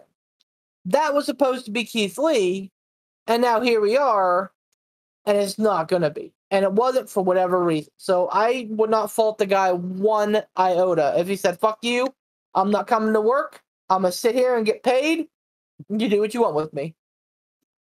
I have two questions. And they can both be pretty quick. One, isn't Thea Trinity or Thea Trinidad. Zelinovic. Thea Thank Trinidad, you, Thea yeah. Trinidad. Didn't she go back to WWE? She did? Yep. Okay, which is weird. And two, the other big news, and we don't have to expound upon it, but did WWE release Jimmy Uso after this last DUI? Nope. They're just very disappointed in him. What now? I forget. Jay has been there. No idea. I meant to look into that, but I forgot. So sorry. It's not a race thing. It's a twin thing. I don't know the difference between the two twins. Sue me. So expounding on the whole Thea Trinidad thing. Look, but you can't touch. No. Reports came out that she was in the Performance Center training and like shooting a vignette. That came about a week or two before Aleister Black's release. Okay. So it's 100% possible that she showed up, came back to work, said, hey, you know what? Let's work it out. Let's figure out the social media thing. Let's hammer this out. I want to get back to work because that's where my husband is. Let's just do it. And then, because the Aleister Black thing, 100%, by all accounts, was a blindside. As far as Black knew, they had a new character for him. Well, an evolution of the character. They had new vignettes. He had a new arc coming with the fucking Intercontinental Champion. And then all of a sudden, dust in the wind. Yeah. So it's not unthinkable that she showed up thinking, okay, I get to work with my hubby again. Awesome. Signed a contract. And then her hubby was let go. And then she's like, oh, cool. Oh, fuck. And after both of their debuts last night, both Thea Trinidad and Charlotte posted on Twitter that they were proud of their men and the fist bump symbol. So they're both ironically going through the same situation right now. Yeah. But I'll tell you what, they're not going to end up in the same place. I'll No. tell you that 100%. That Charlotte is going to continue being Charlotte because she's a Flair. And by God, being a Flair is apparently like being a fucking Clinton in this country. A company, as far as Vince McMahon goes. Thea? I don't know. Time will tell. If she ends up like Lana, getting put through a bunch of tables and then just getting fired. We'll see. Is Lana out or no? Yeah, they released her. That's right, they released her. Did she debut anywhere else yet? Nope, she has a 90-day compete clause. No compete clause. Okay. So going back to this whole, beef speculation on Keith Lee writing his contract out, not telling anybody, showing up on AEW, big surprise. If that starts to become a trend where NXT or WWE wrestlers start to do that, in order to spoil the surprise or be vengeful from the WWE side, do you think that we will eventually see WWE say publicly, this person's contract is expired, this is their 90-day no-compete clause, and this is when they will be eligible to be seen somewhere else? Just shitting in the Wheaties early. To spoil the, shock value that could be them showing up somewhere? Or do you think that Vince McMahon is so wrapped up in his own universe that that's not even a care or a thought in his mind? I think he doesn't give a shit what these guys do. They can debut, surprise somewhere else. It can be a big deal in a different company, but he could give two shits less because it's not WWE, and if it's not WWE, he doesn't care. I think McMahon doesn't care.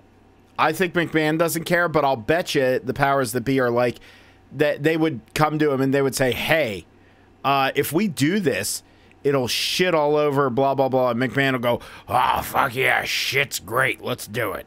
Like, If Vince McMahon, like if the rumors of Vince McMahon are to be believed, he doesn't see any of these other companies as even a speck on the radar. Like, he doesn't give a shit about AEW, Impact, whatever. Like, he doesn't care. So even if they came to Vince and said, like, hey, maybe we should start doing this, so that there's not a big, surprise and big to-do around these people, I'm almost wondering if Vince is going to be like, well, who cares? They're not in WWE. They're never going to be a star. Who cares? That's exactly it. I don't think that he views the other companies as like a threat.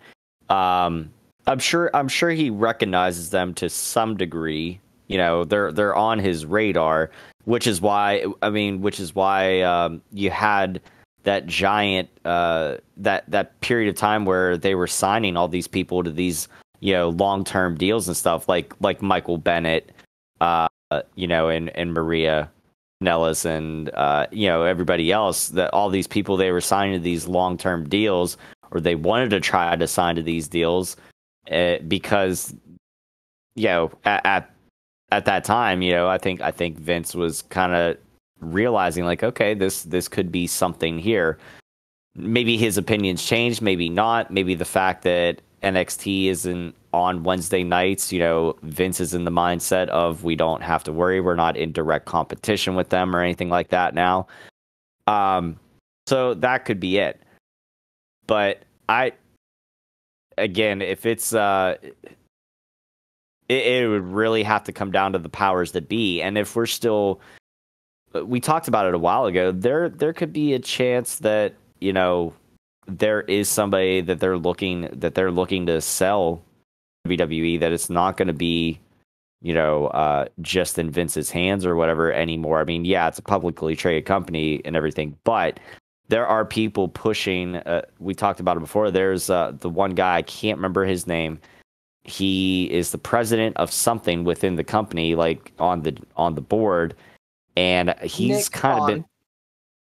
Is that it? Enough. Nick Khan, yeah. Yeah, and he's kind of been pushing and steering towards what it seems to be like certain actions would lead you to believe that WWE is looking to sell, and or be open to actually do business with other promotions, much like how AEW is doing with Impact and NWA, etc.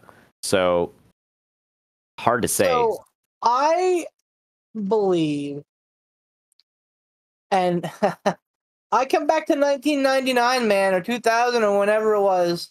Fucking Tony Schiavone's line that will echo through the ages.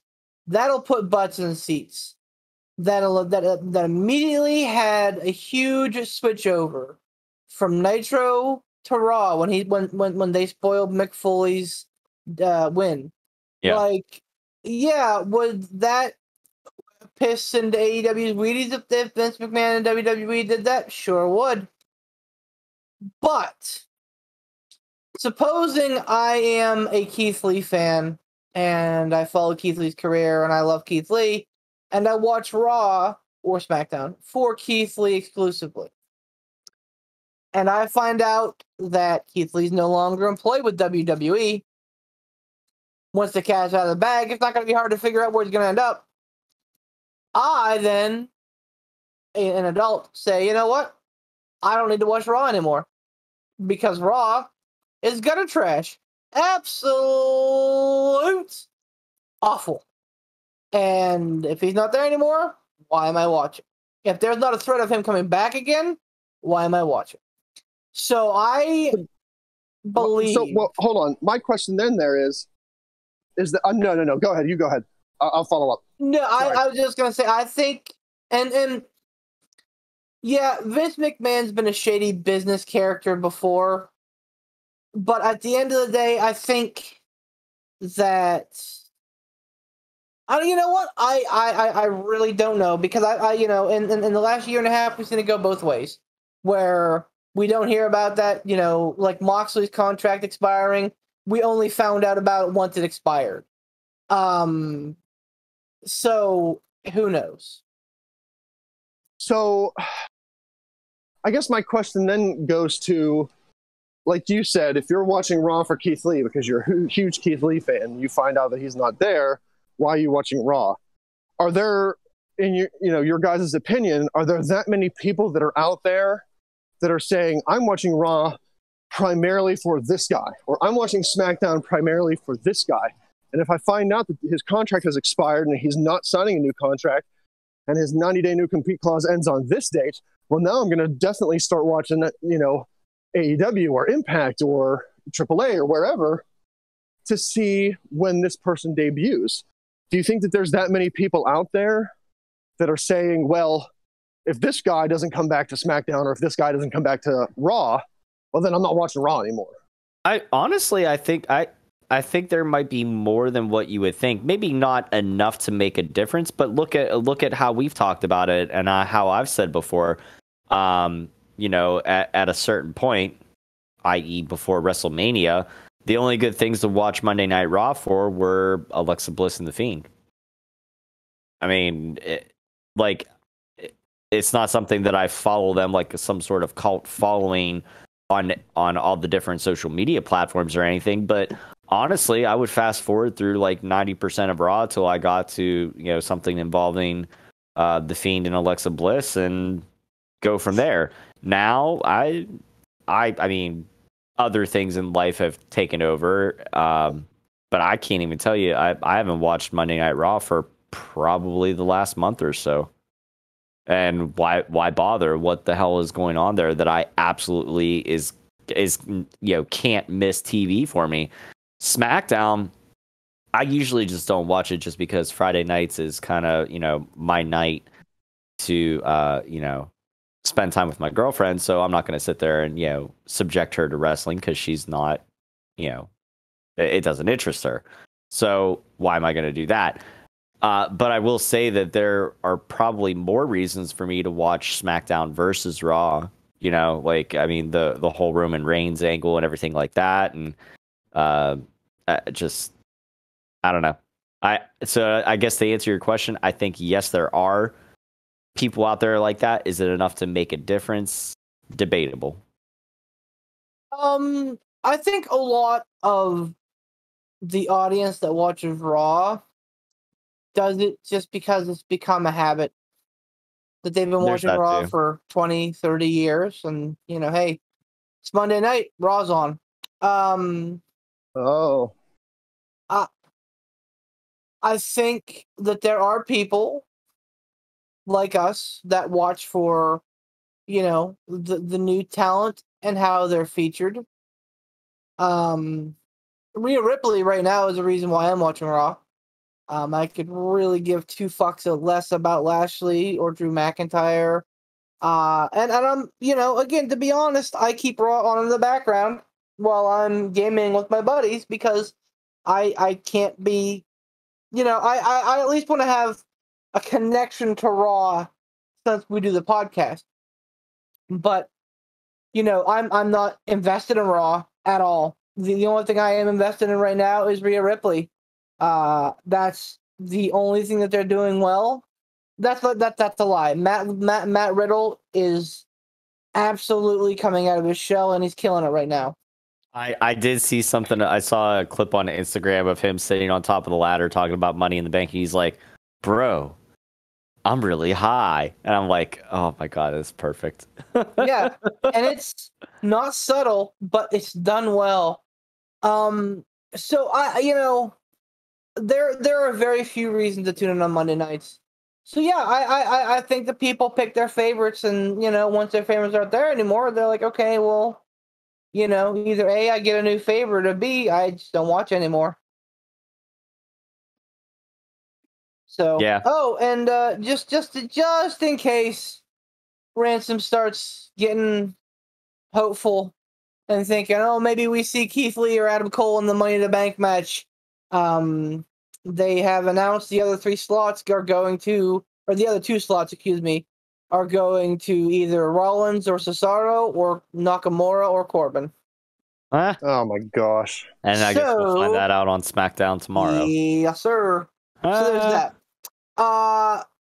Wait, hold on a second. So they're doing one big Money in the Bank with people from Raw and or SmackDown. That's not like a separate. Which is correct. Ever since they've introduced the women's Money in the Bank, they've only been doing like Okay, yeah, that's one right. for the whole brand.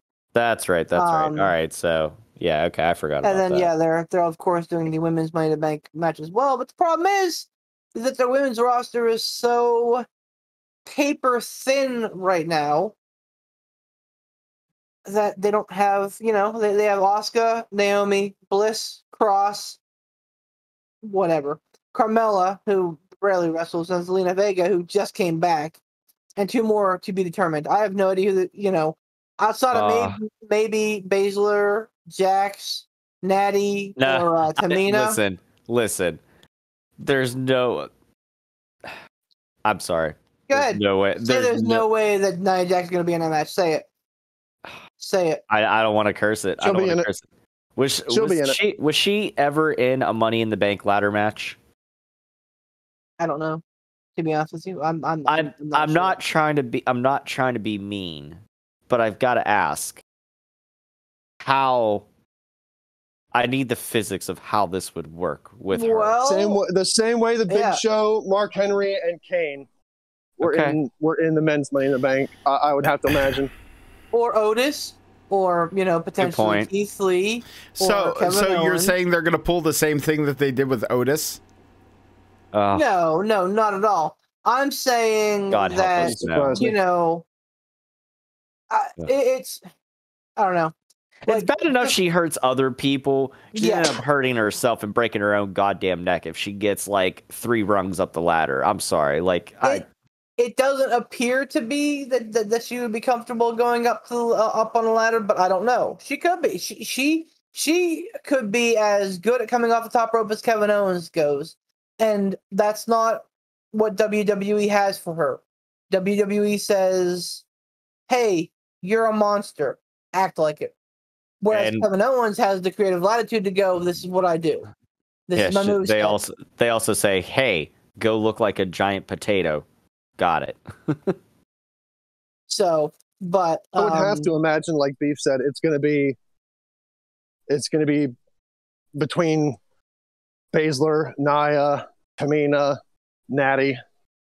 Probably got no one Baszler. else. Probably Baszler and Natty. unless Sasha Banks comes back, which could be. Wait, is she injured or they Becky just Lynch. write her off? I think she's just written off. Yeah, I think she's taking an extended vacation, or Becky Lynch comes back, which again could potentially happen. Outside of those two possibilities, or random call-ups from NXT. Who knows? Maybe Io Shirai gets a nod. Who knows? I don't know. I don't know that they would. Well, I can't say that. Oh, they I wouldn't. do. I do. 100%. Vince I was was like, hey, we need bodies to fill out this match. I mean, again, Zelina Vega's great at what she does. Zelina Vega's great at what she does. I have never once thought of her as an in-ring asset.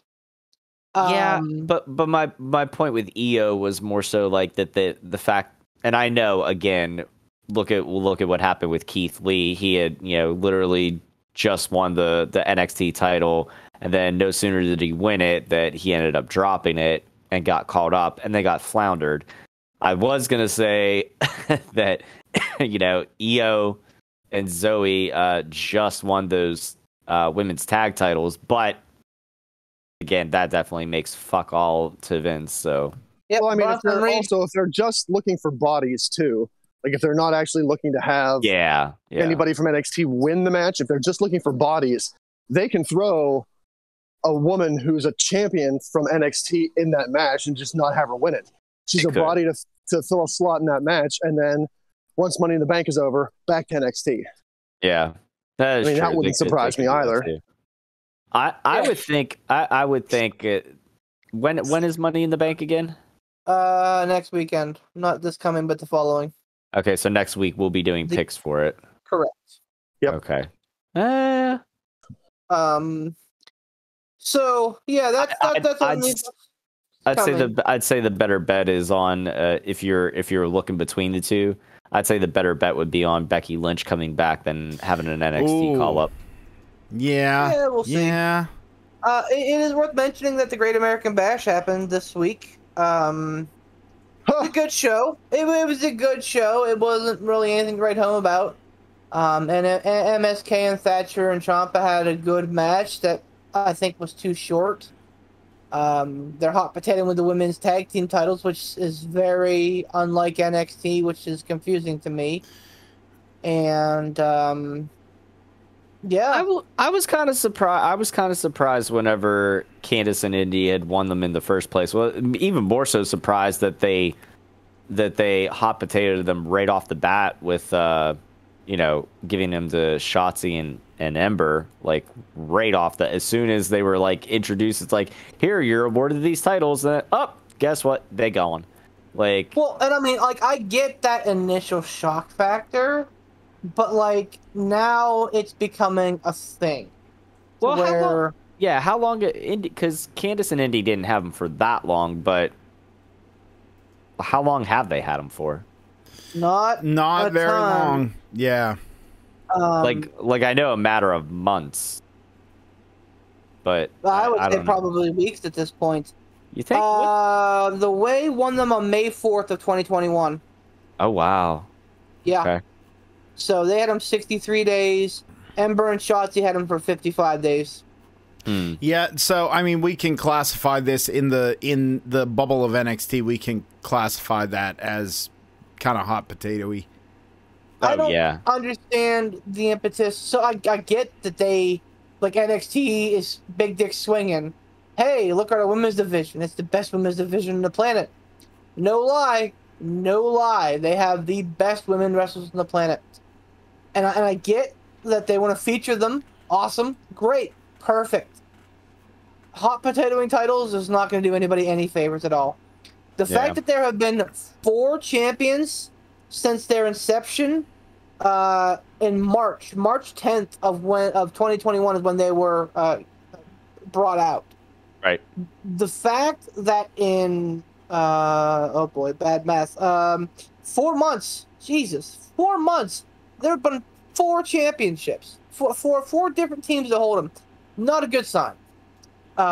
Yeah. So I mean, I think again, like the problem is not only does Hoppatoading do no favors for any of the champions, it doesn't do anything for the belts either.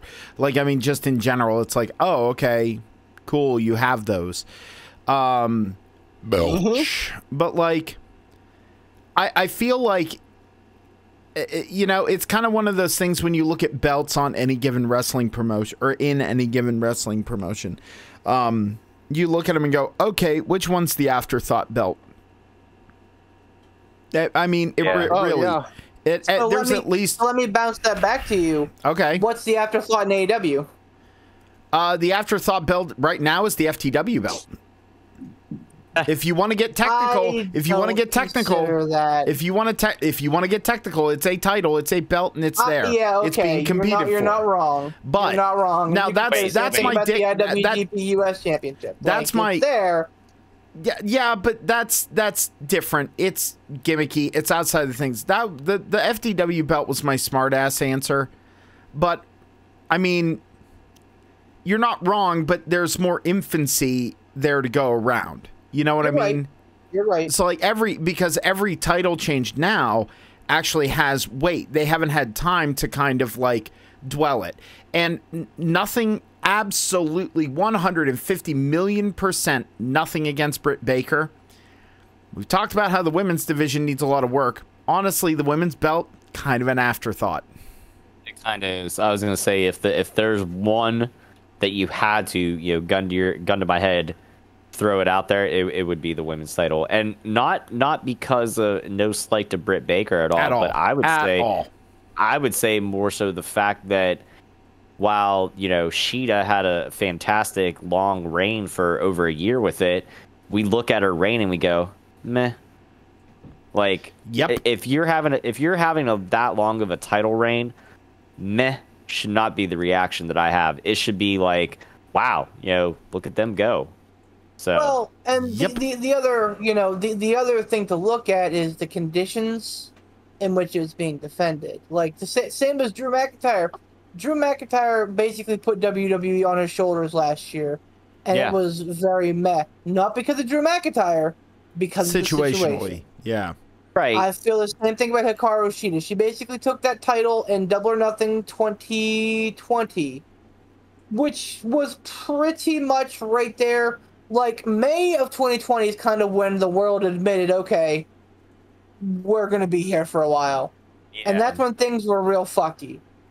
So, and the other half, you know, the other part of that is, again, their roster, AEW's women's roster is not the best. It's probably even lacking compared to WWE main roster women's, and that's saying something because of how thin their rosters are right now. But, you know, Poot makes a great point as well that they're, you know, in their infancy, so it's hard to compare. My point is that it can be done. You know, just looking at the women's title reigns, Riho had a 133-day reign. Nyla had 101. Sheeta had 372. Anytime I look at a title history and I see that people had 100-day reigns, I feel like that's a good thing, that's a good, long, like, reign. The tag team championships, actually, there's actually been 2 teams that have had less than 100 days. So they've actually been, quote-unquote, hot potatoed more. That's neither here nor there. The other thing from the Great American Bash I do want to mention is that a couple things. One is that Cole, bless you, Adam Cole and Kyle O'Reilly had a perfectly serviceable match. Wasn't on recording, but okay. Whew. Wasn't like knock my socks off, but it was a pretty good match. Adam Cole hit, I think, 2 Panama Sunrises at the end to win it. And then the last shot. So that was, you know, a decent wrestling match, and obviously they're setting up for a blow-off. And then, oh God, I'm terrible with names today. I think I'm having a stroke. What's her name came back from injury? Yeah.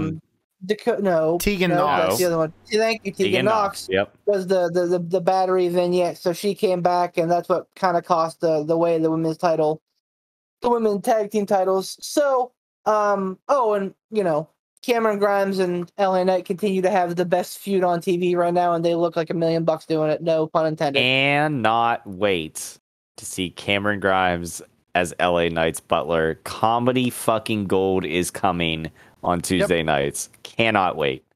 I can't wait to see Cameron Grimes finally beat LA Knight for that title. I think it's going to be a big. Oh yeah, Oh, absolutely. And I think it'll happen. I think they're gonna. But in the meantime, it's gonna be it's gonna be great to see Cameron in that role. I can't wait to see. I can't wait to see if they make him if LA Knight makes him really pull the hair back nice and slicked and into a nice ponytail and just looking very coiffed and everything like that. And I can't wait. They also once they put the belt on him, they are 100% going to keep that belt on him ad infinitum. They are going to not hot potato that thing. Once he gets that belt, it's going to sit on his shoulder, and he actually is going to carry on that legacy. I bet he will. I bet. And it, I guess, I don't know if you consider it spoiler or not, but if they have a match at the NXT SummerSlam event, I would absolutely bank on Cameron Grimes. I feel like that would be Cameron Grimes' blow-off to win that. I don't know that there's enough longevity out of the Butler gimmick to go past that. I feel like from now until the NXT SummerSlam, the Butler thing will be funny. It'll be fun. But I think it will probably have run its course come NXT's SummerSlam takeover. I think that's probably when you'll see Grimes beat LA Knight. I'd bank on that. I'd choose Cameron Grimes to win that. Agreed. If they have a match. Yep. Nope. And that's about the longevity that I would expect too. Because you don't want to go too far with it, because then it becomes old schlock and nobody wants that. NXT doesn't. Yeah, you don't want people getting tired of Cameron Grimes. Right. And I feel like if there's a way that people could get tired of Cameron Grimes, it could be in that Butler gimmick. Yep. Just here's I hate mentioning NXT Great American Bash as an afterthought, but that's something that AEW does, I think, to a better degree than NXT. When they have these special shows, they make them feel like special shows. Winter is Coming, when Sting debuted and Kenny won the title from Moxley. And then now with the Malachi Black debut and Andrade's in-ring debut, which was really good, and then the Bucks and Eddie Kingston and Penta had a great match. It's just there are so many things. AEW made it feel like a bigger deal, and that may be because of the first road audience in over a year. I'm sure that they were ready to explode. That may be that, but I mean, like I said, going back, I feel like this is something that AEW does better than NXT. NXT just kind of felt like a regular weekly with some extra set pieces. The exception to that was Halloween Havoc. I feel like Halloween Havoc did a really great job on. But other than that, the NXT special events that happen on a Wednesday night, I'm like, okay. Stand and Deliver was good because it was meant to be like a pay-per-view quality. And Peacock carried the whole thing, without interruption. But I just, it's weird, and it's not a knock on NXT. It just, some of the booking, some of the matches were kind of wonky. So a lot of the finishes kind of came out of nowhere. I don't know, man. It just feels weird to me. Here's a little bit of an issue that I have with that. Is that if WWE is going to dust off these old WCW named events, I feel like they need to do a better job of making it feel like a big deal. I don't think WWE does the Great American Bash justice or Halloween Havoc justice, having it be on a weekly takeover show. I think I would be a little bit happier if they were takeovers.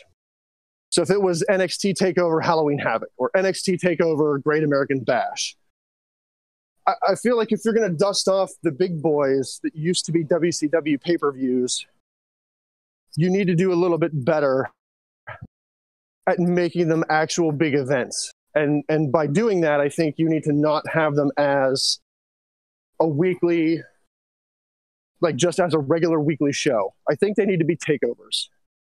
Maybe I'm way off base. Maybe I'm putting too much stock into the old WCW events. But some of those old WCW events that, from our Stump the Chumps questions, I go back and I watch those. Oh, I watched the I think the mid 90s, late 90s Great American Bash, I think 95, 96, or 96, 97. Perfectly serviceable events, very enjoyable up until the main events. So the issue is this. Look at who runs the company.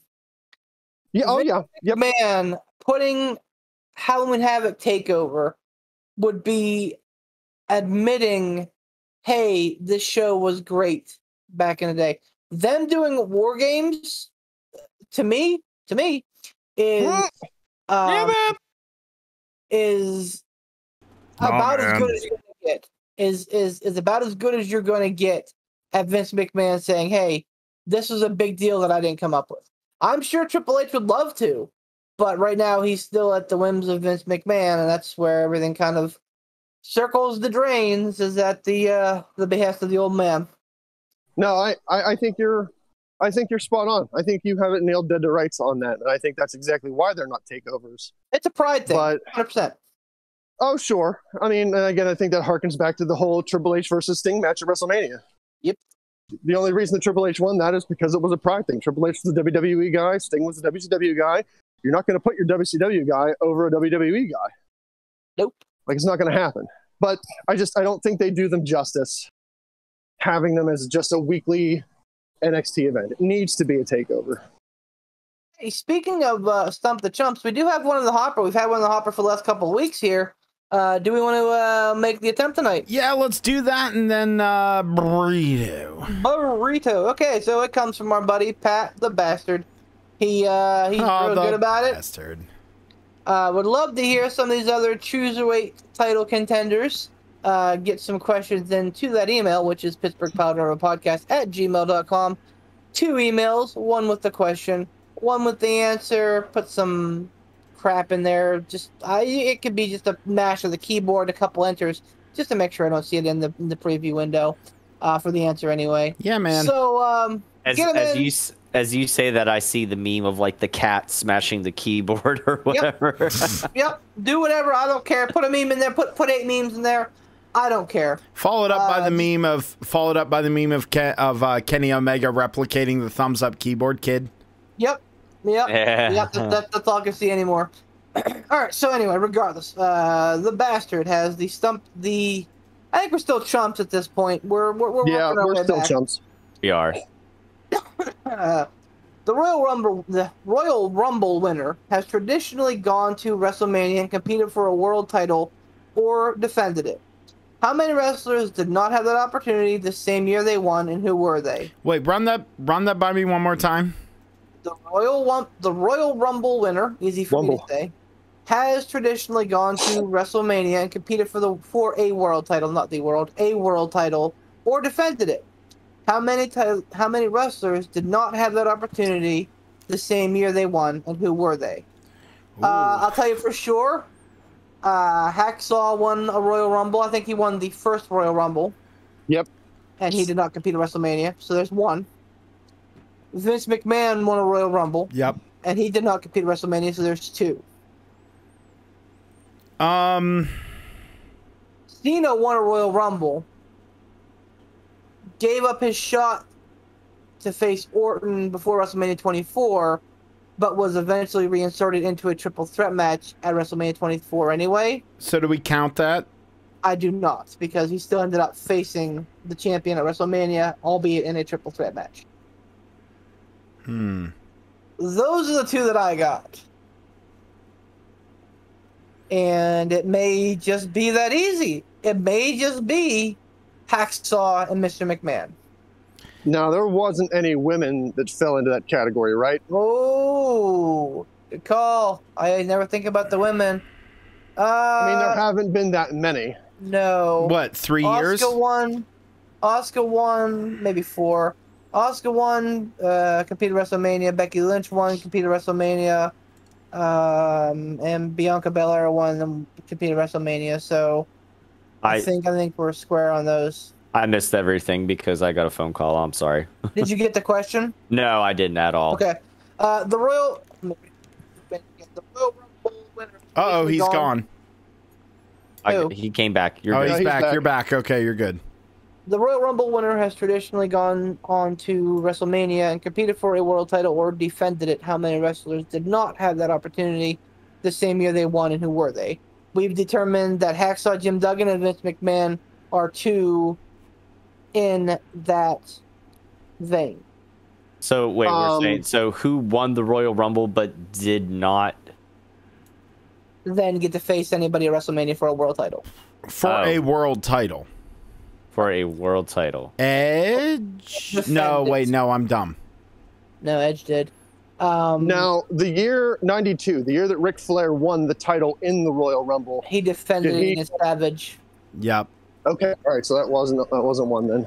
Yep, he defended it. I think he lost it to Macho Man that year, if I'm not mistaken. Big John Studd was a Royal Rumble winner too. Was correct? he? Yeah. That's where I get confused, because the first couple years of the Royal Rumble in its infancy are real kind of schlocky. I was thinking Big John Studd was in there too, but I couldn't remember. Yeah, he won. He was the second one. He won after. Yeah, it was Hacksaw. So Hacksaw, then Duggan, then I think Hogan won a couple, then I think Flair? Yeah. And So, Duggan won. Because when was the first Rumble?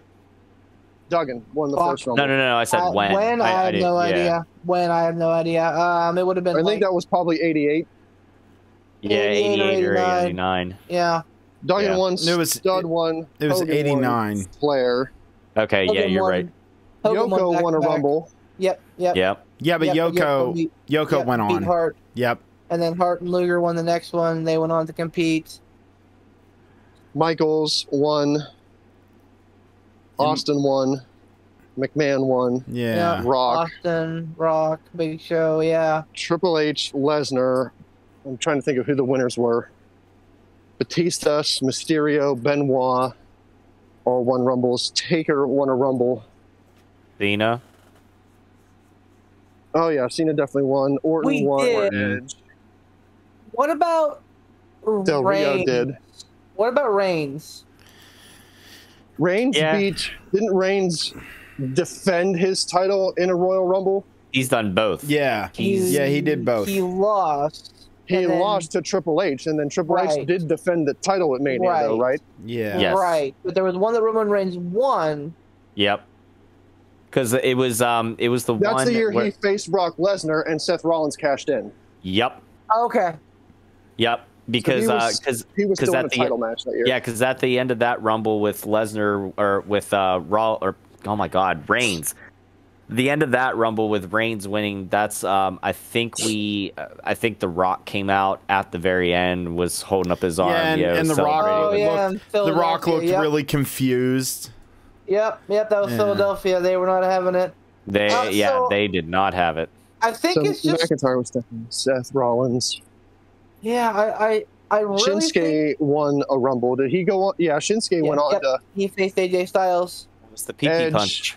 Edge won the most recent one. And he competed. He competed. So I feel confident saying Hacksaw, John Studd, and Vince McMahon. So John Studd did not go on to. No. John Studd has never been in a world title match at WrestleMania. In the years that Hogan won, he went on. Oh, he definitely would have went on, right? Yeah. The first Hogan year was when. Wait. The first Hogan year was 90. The second Hogan year was 91 because he won them back to back. Okay. And then Flair. Okay. So that would have been WrestleMania 5 and 6. Yeah, because I'm trying to think. I was like, when did they make it? When did they make it a staple that the Royal Rumble winner had a title opportunity at WrestleMania? They might not have done that. Wasn't it the? Yeah, I was gonna say, wasn't it like the fifth or sixth one? Yeah. No. Well, Yeah. I don't think it was official, but that's just kind of how it happened. Because what year WrestleMania was this year? Was it 37? Yeah. Yes. Yes. Okay. Yes. So 90 would have been 90 and 91 were both Hogan years. So 90 So was whatever Mania 7. was 90 and 91, did Hogan wrestle for the title? Yes. So 91 would have been 7, 90 would have been 6. WrestleMania 6 was Hogan versus Warrior, title for title. WrestleMania 7 was Hogan versus Slaughter, where Hogan got the title back. And then WrestleMania 8 is where Ric Flair defended the WWE title against Savage in the middle of the card. So yeah, and then prior to the 2 Hogan years, I think was Hacksaw, and then or it may have been Big John Studd and then Hacksaw. No, it was definitely Hacksaw no. was first. Okay, Yeah, Hacksaw was the first, and then Big John Studd. first ever, and then Big John Studd was second. Yep, because WrestleMania 5 was Hogan versus Savage. WrestleMania 4 was Hogan was the tournament. WrestleMania 3 was Hogan versus Andre. WrestleMania 2 was Hogan versus Bundy. WrestleMania 1 was Hogan in a tag team match with Mr. T. So Hacksaw, when he won, he didn't have a world title shot at Mania that year. So that's a gray area. Has Hacksaw has he ever had a world title match? I don't think he has. That's a gray area because, if I'm remembering correctly, I believe that Hacksaw Jim Duggan was part of the WrestleMania 4 tournament. Yeah, but it wasn't like a direct, hey, it's going to be Hacksaw versus blah, you know. Because technically he was competing for a WWE title or WWF title at the time, but obviously, yeah. I say if we get that fuckery chicanery, I don't buy it. I agree. I think that the spirit of the law in this question is, you know, a direct, like, this person went on to challenge title match. Right. This person went on to challenge or defend the title. That's like saying the Money in the Bank ladder match would be. It's not the same as having a title match. You're competing for an opportunity at a title match, a guaranteed opportunity whenever you decide to cash it in. But there is a difference between having a title match and having an opportunity at a title match if you win said match. Which is how Drew McIntyre is going to get back into the whole title thing. Yeah. So we're saying 3, right? We're saying McMahon, Hacksaw, and Big John Studd. China. Didn't she win the Royal Rumble the one year? No. Nope. No, she was in it, but she didn't win it. She was in it. Okay, never mind. Okay, that's right. She was the first woman to compete in a Royal Rumble. That's what it was. Okay, sorry. Okay, I lost my damn mind for a second. All right, I'm in it. We're gonna go. Here we go. All right. He says, thought I had you with over the limit last time, but last I did not. The answer was there were 4, so we missed one. Oh, okay, interesting. Duggan 88, Studd 89, McMahon 99, Stone Cold 1997. Oh, son of a bitch. What happened to him? That was the year he faced Bret Hart, I believe. Oh. Wait, wasn't that at a Survivor Series? Nope. No. Dude, that's WrestleMania 13. That's like the greatest match in my mind. The greatest WrestleMania match of all time was Hart versus Hogan. No, because that was Taker Sid. Yep. Why didn't he get the shot? No idea, but is that the one where he coaxed Bret Hart out of retirement? Or was that before that? I think that's right. Was that that was like the double turn, right? Yep. Yes, that was the year of the double turn. Oh yeah. Oh wow, I'm dumb. Why did I think that was at a Survivor Series? So why the fuck didn't Stone Cold? I don't know. That's man. Really weird. But he's not wrong. He's not wrong. Wow. Stone Cold won 97. And then did not face the champion. He chose instead to face Bret Hart. So Well, congratulations, Pat. You win a spot on the Pittsburgh Pile Driver Podcast Breaking Kayfabe Among Us episode that we're going to be doing in between now and SummerSlam. You're SummerSlam 2042. Yeah. Here's me coming back with my bullshit. So yeah. All right, that's cool. I don't have anything in the hopper for congratulations. You get everything and anything. You know, Pat, you earned it. That was a very, very sly one. Yeah, that was very good. We should have known. We should have known from the onset because Pat doesn't give us softballs, man. Nah, man. No, he really doesn't. Only the hardest he balls knows, from the bastard. And he knows that I know Royal Rumbles and that I know WrestleManias. So he Look at Captain Solipsism over here, just going like, "Yeah, he's throwing them at me. It's for me. It's for me." No. He does. That's not what I'm saying. I'm saying that Pat, like, he Ken Griffied it. He saw the pitch coming. He pointed his bat to the outfield and he smacked it right past us. So yeah, he did. Congratulations, Pat. Yeah. Yeah. So, congrats listen, to the bastard. Before Poot Burritos this, since I did mention it, I do want to let everybody know, sometime in between now, this episode, and the P3 SummerSlam Go Home show, that's what I'm going to call it, I don't care, we are going to have another episode of Breaking Kayfabe.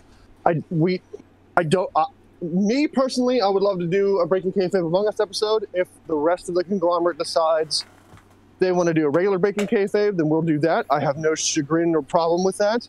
But the reason why we're going to do that and we're scheduling a Breaking Kayfabe in there is because we're going to have our 100th episode be the P3 SummerSlam Go Home show. So in order to math that out, we're going to have to throw in a Breaking Kayfabe episode in between now and the SummerSlam episode. So I have a suggestion on that. Uh-oh. Breaking Kayfabes don't count in the canon. So since I'm moving at the end of the month, why don't we do it as long as it allows us to with picks and everything? The last Thursday of July, that would be July 29th. Why don't we try the Breaking Kayfabe Among Us then? Because that will be the last podcast and stream that I do from the old den here, and then that next week I will start anew at the new location. Do we have any picks that week, Beef? Not that I'm aware of. Because that would be the end of the month, so we'd be going into August unless there's a pay-per-view somewhere in the very first week of August. I think we'd be good. August. Man, we're all having trouble with. Listen, yeah, my brain hurts. Yeah, we're all having trouble with words. Yeah. Now is that a? Well, we'll figure that out later. But everybody, pencil that in. We're going to do a Breaking Kayfabe episode the very last week of July. Correct? Thursday. Is that what you said? July 29th. Thursday, July 29th. Okay, be there so or get fucked. We'll talk about it, and we'll decide whether we're going to have a regular Breaking Kayfabe or whether we're going to do a Breaking Kayfabe Among Us. We'll do that off the show. But everybody pencil that in. If we do wind up doing an Among Us episode, I would love to have the guys that are competing for the Cruiserweight title there. That would be a blast. I don't know if we'll be able to get all four because I think logistically getting all four there would be maybe difficult. Impossible. The two people. Yeah, but in any case, pencil it in. All right, sounds good. Go ahead. I like it. All right, it's time for me to wrap this up in a little burrito. We want to thank you folks for listening to episode 9995 of the P3 podcast. 95 episodes of our dumbasses. I love it. And we want to just give a shout out, serious appreciation to all you folks who listen to us, whether it's on Spotify, whether it's on YouTube, wherever it may be. Want to make sure that you know to like us over on YouTube. Look for Pittsburgh Pile Driver Podcast over there. You can also find us on Facebook. Give us us a like while you're over there. Subscribe on YouTube. Oh my God, what is wrong with me? We are really bad with the words tonight. Subscribe on YouTube. Give us a like on Facebook. Over there, again, you search for Pittsburgh Pile Driver Podcast. We'd really appreciate that. And you can find the podcast in audio form anywhere that you can find quality podcasts, which would be iTunes, which would be Spotify, which would be Google Podcasts, which would be Anchor.fm. You can find us pretty much anywhere you can find podcasts. Want to also thank our very own Tiger Uppercut Bomb Tom and his page Casual Gaming Dad over on Facebook. Play a lot of awesome games. Every Tuesday we play Among Us, and other days Tom streams some amazing stuff. He is incredible at classic video games. And Tom, this week actually, Summer Games Done Quick is going on. So if you didn't know about that, make sure you check out SGDQ. It's always a lot of fun. And make sure you join Casual Gaming Dad's Corner over on Facebook as well. Become part of the community. A lot of wonderful, wonderful people over yonder. Also want to thank Frigoff Ransom, and honestly, I want to give a really special shout out to Ransom for being so deep in making sure that we are present himself, and by proxy us here on the podcast, out in the social media zeitgeist for his channel, his postings, and he's always absolutely hilarious. And hopefully you also get a little inspiration there too, because he's busting his butt to not be Fat Ransom, hashtag die Fat Ransom die, which he is doing very well. So hopefully you go do that. Give him a subscribe on YouTube. Again, that's Frig, F-R-I-G, off Ransom. We also want to thank Sean Tischler and his work with independent wrestling in the Central Pennsylvania community and IWC. Sean, really hoping to get out to some wrestling here if we can make that happen, which there's not even if, we will make one of them happen. Whether it's here in Central Pennsylvania, whether it's out west somewhere, we'll find an independent show to go to. Here. We also want to thank Gold Gaming for being gracious enough, and Casual Gaming Dad as well, to be gracious enough to have the Pittsburgh Pile Driver Podcast official t-shirt. No, it doesn't cost $49.99, you idiots. It's a very reasonable price, and also a high quality shirt that you can get over there on Casual Gaming Dad's store. Again, on Gold Gaming, that's gouldgaming.com, and you just search on Casual Gaming Dad. Not only can you find that P3 Podcast t-shirt at a high quality make and a really great price, but you can also get yourself some really awesome kick-ass Casual Gaming Dad merchandise, which right now, actually, I'm wearing the Casual Gaming Dad NWO throwback shirt. So Tom, also, by the way, Tom, when I bought this, my big fat dumb bardic gut popped out of the bottom of it, and you know what now? It doesn't, because I'm the barbarian, awesome, baby. So it's comfortable to wear, and also, again, I've put it through my fat paces, and it's holding up just fine. It will for you as well. So make sure you throw money at Casual Gaming Dad as well. And, yeah, this has been a really good episode. As always, a lot of good pontification and words, despite they come out a little bit mushed. We appreciate you listening to us and having us come back with our bullshit every single week. Oh, I always feel really good at the end of a podcast. I love these guys. We're going to close it out right now. For myself, the Barbarian, Poot the Bard, for Mr. Beef the Legend, the encyclopedic knowledge well of the P3 podcast, Mr. Tiger. Give me one, Tom. Come on. Uppercut. There we go. Oh, and it came through the whole time because you didn't yell it because Discord sucks and cuts stuff off. Thank you, Tom. Uppercut, Bomb Tom over there. And of course, bend the knee, you sons of bitches. It is your champ, the Mad King, the reigning, defending, undisputed Jews-er-weight champion of the P3 podcast, Mr. Ransom the Madman. Have a wonderful evening. Stinger! Crap.